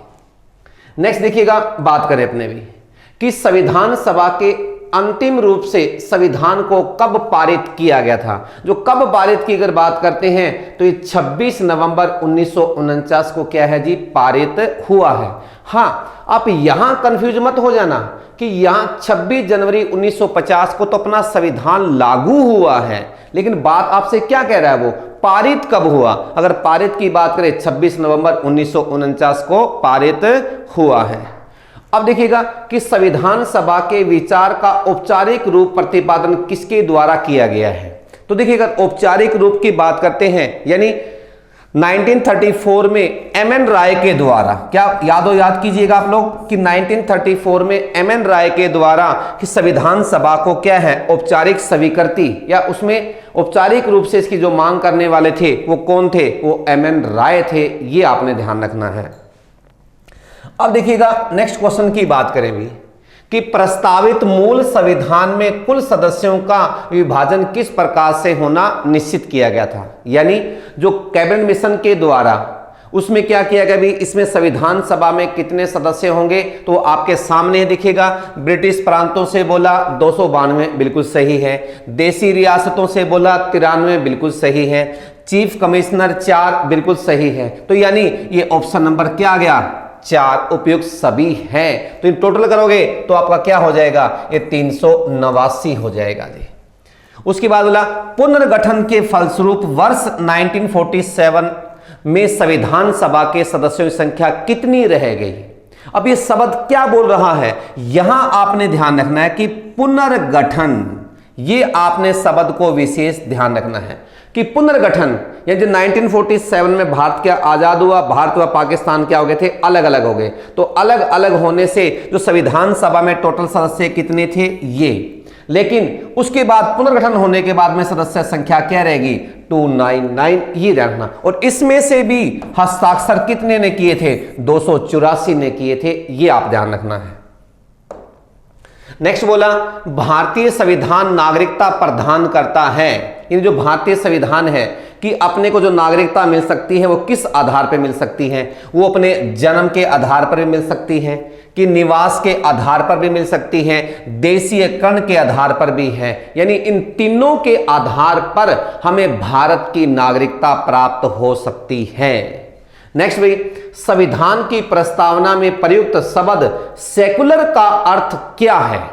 अब यहां देखिएगा सेकुलर शब्द का अर्थ पूछा है, इसका मतलब कि सभी नागरिकों को धर्म उपासना की स्वतंत्रता है, यानी प्रत्येक नागरिक को अपना धर्म अपनाने की स्वतंत्रता है। लेकिन आप कंफ्यूज यहां मत हो जाना कि सभी धर्मों की स्वीकृति नहीं बोल रहा है, ये शब्द क्या यूज किया है, अस्वीकृति शब्द यूज किया है। अगर स्वीकृति होता तो ये दोनों मेल खा जाते, लेकिन शब्द क्या है यहाँ अस्वीकृति, तो आंसर अपना क्या हो गया, इसमें सभी नागरिकों को धर्म उपासना की क्या है जी स्वतंत्रता है। नेक्स्ट, मुस्लिम लीग ने किस कारण संविधान सभा का बहिष्कार किया था। पहली बात तो भी मुस्लिम लीग संविधान सभा में अपना क्या चाहती थी, अध्यक्ष चाहती थी, यानी अध्यक्ष हमारा होना चाहिए। दूसरा, मुस्लिम लीग को कुछ प्रतिनिधित्व नहीं मिला, यानी कुछ का मतलब यहां क्या है, जो वो चाहते थे उतना उसको प्रतिनिधित्व नहीं मिला, ये ध्यान रखना। और जब ने चुनाव भी हुए थे, जो चुनाव में हुआ तो ऐसी स्थिति में कि ज्यादा बहुमत किसको मिला था, कांग्रेस को, और ऐसी स्थिति में उसने संविधान सभा का बहिष्कार भी किया था। यानी कुछ का मतलब यहां किससे है कि जो वो चाहते थे, जितना वो चाहते थे उतना उसको नहीं मिला है। मुस्लिम लीग मुसलमानों के लिए अलग संविधान चाहता था, तो इसका मतलब क्या है, ये तीनों ही सही हो गए, ऑप्शन उपयुक्त सभी भी। संविधान सभा का चुनाव निम्न में से किस आधार पर हुआ था। समान मताधिकार गलत है, सर्व मताधिकार गलत है, सीमित मताधिकार गलत है, तो क्या हुआ, ये वर्गीय मताधिकार के आधार पर हुआ है, ये आपने यहां इसमें ध्यान रखना है। उसके बाद 29 अगस्त 1947 में प्रारूप समिति का गठन हुआ, और निम्न में से कौन प्रारूप समिति का सदस्य था। यानी आपको बोला था प्रारूप समिति में कितने सदस्य, 7। अब 7 में से कौन कौन से हैं, देखिएगा डीपी खेतान बिल्कुल सही है, बीएल मित्तर बिल्कुल सही है, सरदार पटेल गलत, के मुंशी बिल्कुल सही है, मोहम्मद सईद सादुल्ला बिल्कुल सही है, अल्लादी कृष्ण स्वामी सही है, ए अयंगर नहीं है। तो इसका मतलब 2 और 7 क्या है, गलत हैं। तो कौन सा बच गया आंसर, 1 2 4 5 6, ये आप ध्यान रखना भी। अब देखिएगा अब यहां 3 इसमें आ रहा है, 3 इसमें आ रहा है, 3 इसमें आ रहा है। जब पता आपको 3 गलत है तो आगे आगे पढ़ने की जरूरत भी नहीं, ध्यान रखिएगा। चाहिए एक बात ध्यान रखिएगा, जब आपको पता है 3 गलत है और 3 कितने में दे रखा है, 1 में है, 2 में है, 3 में है, तो ये लो, बचा क्या, 1 ही, चाहे मत ही पढ़ो। इस प्रकार से थोड़ा आपने ध्यान रखना है।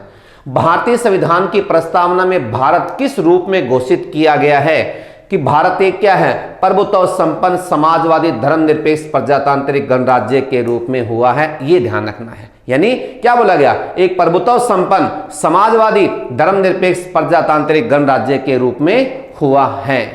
ठीक है जी, ये लीजिएगा। नमस्कार दोस्तों, क्वेश्चन आप देखिएगा 115 क्वेश्चन है, बहुत शानदार क्वेश्चन है कि जैव मंडल के घटक हैं।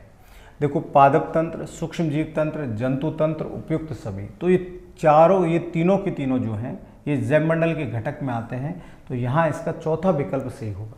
कौन सा विकल्प सही होगा, चौथा विकल्प सही होगा। बहुत शानदार ये आपके प्रश्न हैं। दूसरी बात, आपके नेक्स्ट क्वेश्चन है, अपने भोजन के लिए दूसरे जीव जंतुओं को जो जीव खाते हैं कहलाते हैं। कि अपने भोजन के लिए जो दूसरे जीव जंतुओं को जो जीव खाते हैं वो क्या कहलाते हैं, उत्पादक, अपघटक, प्राथमिक उपभोक्ता, द्वितीय उपभोक्ता। तो मित्रों ये ध्यान में रखें, उन्हें द्वितीय उपभोक्ता कहते हैं, ठीक है ना, जो जीव जंतुओं को खाते हैं। इसके बाद में आपके क्वेश्चन है 117 कि मरे हुए जीव जंतुओं को खाने वाले जंतुओं को कहा जाता है, कि जो मरे हुए जीव जंतु खाते हैं तो यहाँ उसको हम अपमार्जक कहते हैं। जैसे गिद्ध है, कौवा है, ये सब अपमार्जक में आते हैं। खासतौर पे गिद्ध को हम अपमार्जक में रखते हैं, जो मरे हुए जीव जंतुओं को क्या करते हैं, खाते हैं। तो 117वें क्वेश्चन का 2 नंबर विकल्प आपके क्या होगा, सही होगा। इसके बाद में आपके 118वां क्वेश्चन है कि निम्न में से कौन सा पारिस्थितिक तंत्र की एक कार्यात्मक इकाई नहीं है, कि परतों का अलगाव, उत्पादकता, ऊर्जा प्रवाह और अपघटन। देखो उत्पादकता होता है, आप जानते हैं ऊर्जा प्रवाह भी होता है, अपघटन भी होता है, लेकिन परतों का जो अलगाव है ये पारिस्थितिक तंत्र की एक कार्यात्मक इकाई नहीं है। तो 118वें क्वेश्चन का पहला विकल्प सही होगा। इसके बाद में आपके 119वां क्वेश्चन है कि भिलाई लोहा इस्पात संयंत्र की स्थापना किस देश के सहयोग से की गई। तो ये आप ध्यान में रखें, ब्रिटेन, जर्मनी, रूस, अमेरिका, तो ये रूस के सहयोग से की गई, ठीक है, क्योंकि ब्रिटेन के सहयोग से दुर्गापुरा पश्चिम बंगाल में है और जर्मनी के सहयोग से कुर्बडेवा कंपनी के साथ से राउरकेला उड़ीसा में स्थापित किया गया। तो यहाँ तीसरा विकल्प आपके क्या होगा, सही होगा। 120 क्वेश्चन है कि जॉर्ज ऑकलैंड ने सर्वप्रथम भारत में 1855 में किस स्थान पर जूट मिल की स्थापना की। तो ये ध्यान में रखें कि इसकी स्थापना रिसरा पश्चिम बंगाल में की गई। रिसरा कहाँ की गई, पश्चिम बंगाल में। तो पहला विकल्प आपके क्या होगा, सही होगा। बहुत शानदार प्रश्न एक्सपर्ट ने बनाए हैं। इसके बाद में आपके नेक्स्ट आता है 121वां क्वेश्चन कि भारत में सर्वप्रथम 1771 ईस्वी में कोयला का उत्खनन किस स्थान पर किया गया, कि कोयले का उत्खनन कहाँ किया गया, झरिया, रानीगंज, गिरडी, कर्णपुरा। तो ये रानीगंज पश्चिम बंगाल में किया गया 1771 ईस्वी में, ठीक है ना। तो 121वें क्वेश्चन का दूसरा विकल्प सही होगा। फिर है आपके शिल्पवाड़ी योजना और सैम्फेक्स योजना किसके द्वारा संचालित है, रिको, रूडा, राजस्थान वित्त निगम और राशिको। तो ये आरएफसी या राजस्थान वित्त निगम के द्वारा क्या है, संचालित। तो 122वें क्वेश्चन का तीसरा विकल्प सही होगा मित्रों। फिर इसके बाद में भारत में यूरेनियम खदान कहाँ स्थित है, ठीक है। तो अलवाया, जादूगोडा, खेतड़ी, सिंह भूमि। तो ये ध्यान में रखें, अलवाया केरल में है, जादूगोडा जो है झारखंड में है, सिंह भूमि झारखंड में, खेतड़ी राजस्थान में। लेकिन इस क्वेश्चन का दूसरा विकल्प सही होगा कि जादूगोडा, ठीक है ना। तो 123वें क्वेश्चन का दूसरा विकल्प सही है। फिर जिप्सम का राजस्थान में बड़ा उत्पादन केंद्र है, ठीक है। ये झामरकोटला, दादलिया, जामसर, नाथरा की पाल। आप जानते हैं नाथरा की पाल लोहे के लिए प्रसिद्ध है, दादलिया फेल्सपार के लिए प्रसिद्ध है। इसके लिए है, फेल्सपार के लिए प्रसिद्ध है, ठीक है ना। इसे FELDS भी कहते हैं, PAR, फेल्सपार के लिए प्रसिद्ध है। नाथरा की पाल लोहे के लिए प्रसिद्ध है। किसके लिए प्रसिद्ध है, लोहे के लिए। झामरकोटला जो है ये रॉक फास्फेट के लिए प्रसिद्ध है। तो जिप्सम के लिए केवल और केवल यहाँ पर आपकी कौन सी है, जामसर। और जामसर कहाँ पर है, बीकानेर में। तो इस क्वेश्चन का तीसरा विकल्प सही होगा। कौन सा होगा, तीसरा विकल्प आपके सही होगा। नेक्स्ट है कि फेल्सपार का राजस्थान का सबसे बड़ा उत्पादक जिला है। तो अजमेर है। कौन सा है, अजमेर। अजमेर में जैसे दादलिया, सरी, सांदेल, लोहारवाड़ा, ये सब फेल्सपार के उत्पादक स्थान है। और 125वें क्वेश्चन का चौथा विकल्प आपके क्या होगा, सही होगा। नेक्स्ट है आपके कि सर्वाधिक अंतर्राष्ट्रीय हवाई अड्डे किस भारतीय राज्य में है, 126वां क्वेश्चन है। तो इसका पहला विकल्प सही होगा कि केरल में है, और केरल में अब इनकी संख्या 4 है, जबकि तमिलनाडु और महाराष्ट्र में इनकी संख्या 3 है। तमिलनाडु, महाराष्ट्र में कितनी है, 3 अंतर्राष्ट्रीय हवाई अड्डे हैं, जबकि केरल में आपके अंतर्राष्ट्रीय हवाई अड्डे कितने हैं, 4 हैं। तो 126वें क्वेश्चन का पहला विकल्प आपके क्या होगा, सही होगा। इसके बाद में 127वां क्वेश्चन है कि भारत की सबसे लंबी माल ढुलाई वाली रेल परिवहन सेवा है, कि कौन सी माल ढुलाई वाली रेल परिवहन सेवा है। तो वो है एनाकोंडा। कौन सी है, एनाकोंडा। ये लगभग 2 से 2.5 किलोमीटर लंबी है और अभी हाल ही में इसकी शुरुआत की गई, ठीक है ना। फिर 128वां क्वेश्चन है कि RSRTC की स्थापना कब की गई, 78, 65, 64 और 75। तो RSRTC जो है इसकी स्थापना 1964 में की गई। तीसरा विकल्प इसका सही होगा। फिर इसके बाद में औद्योगिक क्षेत्र की दृष्टि से विकसित जापान जोन स्थित है। तो ये अलवर में है। कहाँ पर है, अलवर। और अलवर के नीमराणा में है। तो 129वें क्वेश्चन का पहला विकल्प सही होगा। कौन सा होगा, पहला। फिर इसके बाद में 130 क्वेश्चन है कि देश का एकमात्र महिला शक्ति मेट्रो स्टेशन कौन सा है। तो देश का एकमात्र महिला शक्ति मेट्रो स्टेशन है श्यामनगर मेट्रो स्टेशन, और इस 130वें क्वेश्चन का भी तीसरा विकल्प सही होगा कि श्यामनगर मेट्रो स्टेशन। फिर 131वां क्वेश्चन है कि राजस्थान संगीत नाटक अकादमी कहाँ स्थित है, कि जयपुर, बीकानेर, उदयपुर, जोधपुर। तो ये जोधपुर में स्थित है, इसका चौथा विकल्प सही होगा, ठीक है ना। फिर आपके है चिलम के आकार का वाद्य यंत्र होता है, कौन सा होता है, पुंगी, सहनाई, मसक, मोरचंग। तो सहनाई होता है चिलम के आकार का, कौन सा होता है, सहनाई। तो दूसरा विकल्प सही है। बहुत अच्छा प्रश्न बनाया है आपके सर ने। फिर आपके 133वां क्वेश्चन, चमड़े की पट्टी पर बहुत सारे छोटे छोटे घुंघरू सिले होते हैं जिन्हें पैरों में बांधकर नृत्य किया जाता है, क्या कहलाते हैं, करताल, झांझ, रमझोल, नागफनी। तो इन्हें रमझोल कहते हैं। तीसरा विकल्प इस क्वेश्चन का क्या होगा, सही होगा। फिर निम्न में से कौन सा तत्वाद नहीं है, एकतारा, कामयाचा, दुकाका, रमझोल। तो इसमें रमझोल नहीं है, तत्वाद में नहीं आता है, बाकी तत्वाद में आते हैं, ठीक है ना। फिर है डॉक्टर LP टेसीटोरी के अनुसार 135वां क्वेश्चन है कि राजस्थानी भाषा की उत्पत्ति कौन सी शताब्दी तक लगभग अस्तित्व में आ चुकी थी, कि 10वीं, 12वीं, 14वीं, 16वीं। तो 12वीं शताब्दी तक, ठीक है ना, कि ये आपकी किस में आ गई थी, कि बिल्कुल अस्तित्व में आ चुकी थी। ये LP टेसीटोरी के अनुसार है। फिर है पश्चिमी राजस्थान की प्रधान बोली कौन सी है, मेवाड़ी, देवड़ावाड़ी, गौड़वाड़ी और मारवाड़ी। तो पश्चिमी राजस्थान की मारवाड़ी है। तो 136वें क्वेश्चन का भी चौथा विकल्प सही होगा। फिर 137 क्वेश्चन की वर्तनी की दृष्टि से राजस्थान की सभी बोलियों में सबसे कठिन समझी जाती है, मेवाती, हाड़ौती, नागरपोल और रागड़ी। तो इसमें हाड़ौती जो है ये सबसे कठिन समझी जाती है, दूसरा विकल्प इसका सही होगा। फिर है हाला झाला की कुंडलिया ग्रंथ है, श्रृंगार रस, भक्ति रस, वीर रस, इनमें से कोई नहीं। तो ये जो है हाला झाला की जो कुंडलियाँ ये वीर रस से संबंधित है। किससे संबंधित है, वीर रस। तो 138वें क्वेश्चन का तीसरा विकल्प आपके क्या होगा, सही होगा। फिर है आपके 139वां क्वेश्चन कि भारत में 14 बैंकों का राष्ट्रीयकरण किया गया, कब किया गया, तो 19 जुलाई 1969 को किया गया। इन 1969 में इन 14 बैंकों का राष्ट्रीयकरण किया गया। फिर निम्न कार्यों में से कौन सा कार्य केंद्रीय बैंक का नहीं है, नोट निर्गमन, साख निर्माण, व्यापारिक बैंकों के नगद कोषों का संरक्षण, अंतिम ऋणदाता। तो साख निर्माण, ठीक है ना, ये जो है आपके केंद्रीय बैंक का नहीं है। 140वें क्वेश्चन का दूसरा विकल्प सही होगा। इसके बाद है सामाजिक अध्ययन में समाजशास्त्र विषय को कब जोड़ा गया, कि इसे कब जोड़ा गया, 1882, 1892, 1911, 1916। तो 1911 में से क्या किया गया, जोड़ा गया। तो तीसरा विकल्प आपके क्या होगा, सही होगा, ठीक है ना। 142वां क्वेश्चन है कि क्रियात्मक उद्देश्यों का वर्गीकरण किसने दिया, BS ब्लूम, कॉर्थवाल, सिम्पसन और मसीहा। तो ये आपके सिम्पसन। तो 142वें क्वेश्चन का तीसरा विकल्प सही होगा कि उद्देश्यों का वर्गीकरण जो है वो किसने दिया था आपके, तो सिम्पसन ने दिया। फिर आपके भावात्मक उद्देश्य में निम्नतम और उच्चतम प्राप्त उद्देश्य है, अनुक्रिया और संगठन, अनुक्रिया और चरित्रण, आग्रहण और चरित्रण, और इनमें से कोई नहीं। तो इसका तीसरा विकल्प से होगा आग्रहण और चरित्रण, ठीक है ना। फिर आपके इकाई शिक्षण विधि का अंतिम उद्देश्य है, क्या उद्देश्य है, विषय वस्तु में समग्रता, विषय वस्तु में सरलता, विषय वस्तु में विभाजन, उपयुक्त सभी। तो यहाँ पर पहला विकल्प सही होगा, विषय वस्तु में समग्रता, ठीक है ना। तो पहला विकल्प सही 144वें। फिर 145वां क्वेश्चन है कि मॉन्टेसरी प्रणाली इनमें से किस शिक्षण प्रणाली का संशोधित एवं परिवर्तित रूप है, डाल्टन, बेसिक, किंडरगार्टन और क्विज।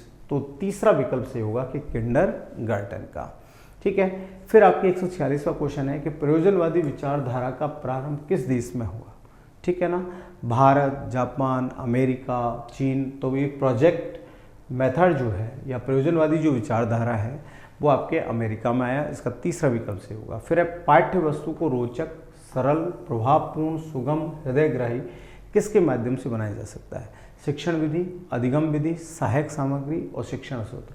तो यहाँ तीसरा विकल्प से होगा कि सहायक सामग्री के माध्यम से। फिर आपके 148वां क्वेश्चन है कि कक्षागत विकास में शिक्षण अधिगम सहायक सामग्री के उपयोग का शिक्षार्थी को जो प्रमुख लाभ मिलता है वह है कि ज्ञानेंद्रियों का समुचित प्रशिक्षण होना, प्रयत्नमूलक पक्ष का प्रशिक्षण होना, अध्ययन प्रक्रिया को गति प्राप्त करना, एकाग्रता एवं ग्रहणशीलता सहज होना। तो यहाँ इसका चौथा विकल्प सही होगा। तो 148वें क्वेश्चन का चौथा विकल्प आपकी क्या है, सही है। फिर एक गांधी जी को बेसिक शिक्षा किस पाठ्यक्रम विचारधारा का समर्थन करती है? प्रकृतिवादी, आदर्शवादी, प्रयोजनवादी और यथार्थवादी। तो गांधी जी को बेसिक शिक्षा जो है वो प्रयोजनवादी है। तीसरा विकल्प इसका क्या होगा, सही होगा। फिर एक क्रियाशीलता के सिद्धांत में पाठ्यक्रम में शामिल नहीं है। स्वास्थ्य, हृदय, मस्तिष्क और संवेदना। तो इस क्वेश्चन का जो चौथा विकल्प सही होगा कि संवेदना। इस तरह से आपके बीच हम समय समय पर जो ये प्रश्न आपके आते हैं एग्जाम में, बहुत अच्छे एक्सपर्ट्स ने तैयार किए, इनके सॉल्यूशन लेकर आपके बीच उपस्थित होते रहेंगे। बहुत बहुत आपको धन्यवाद। Thank you.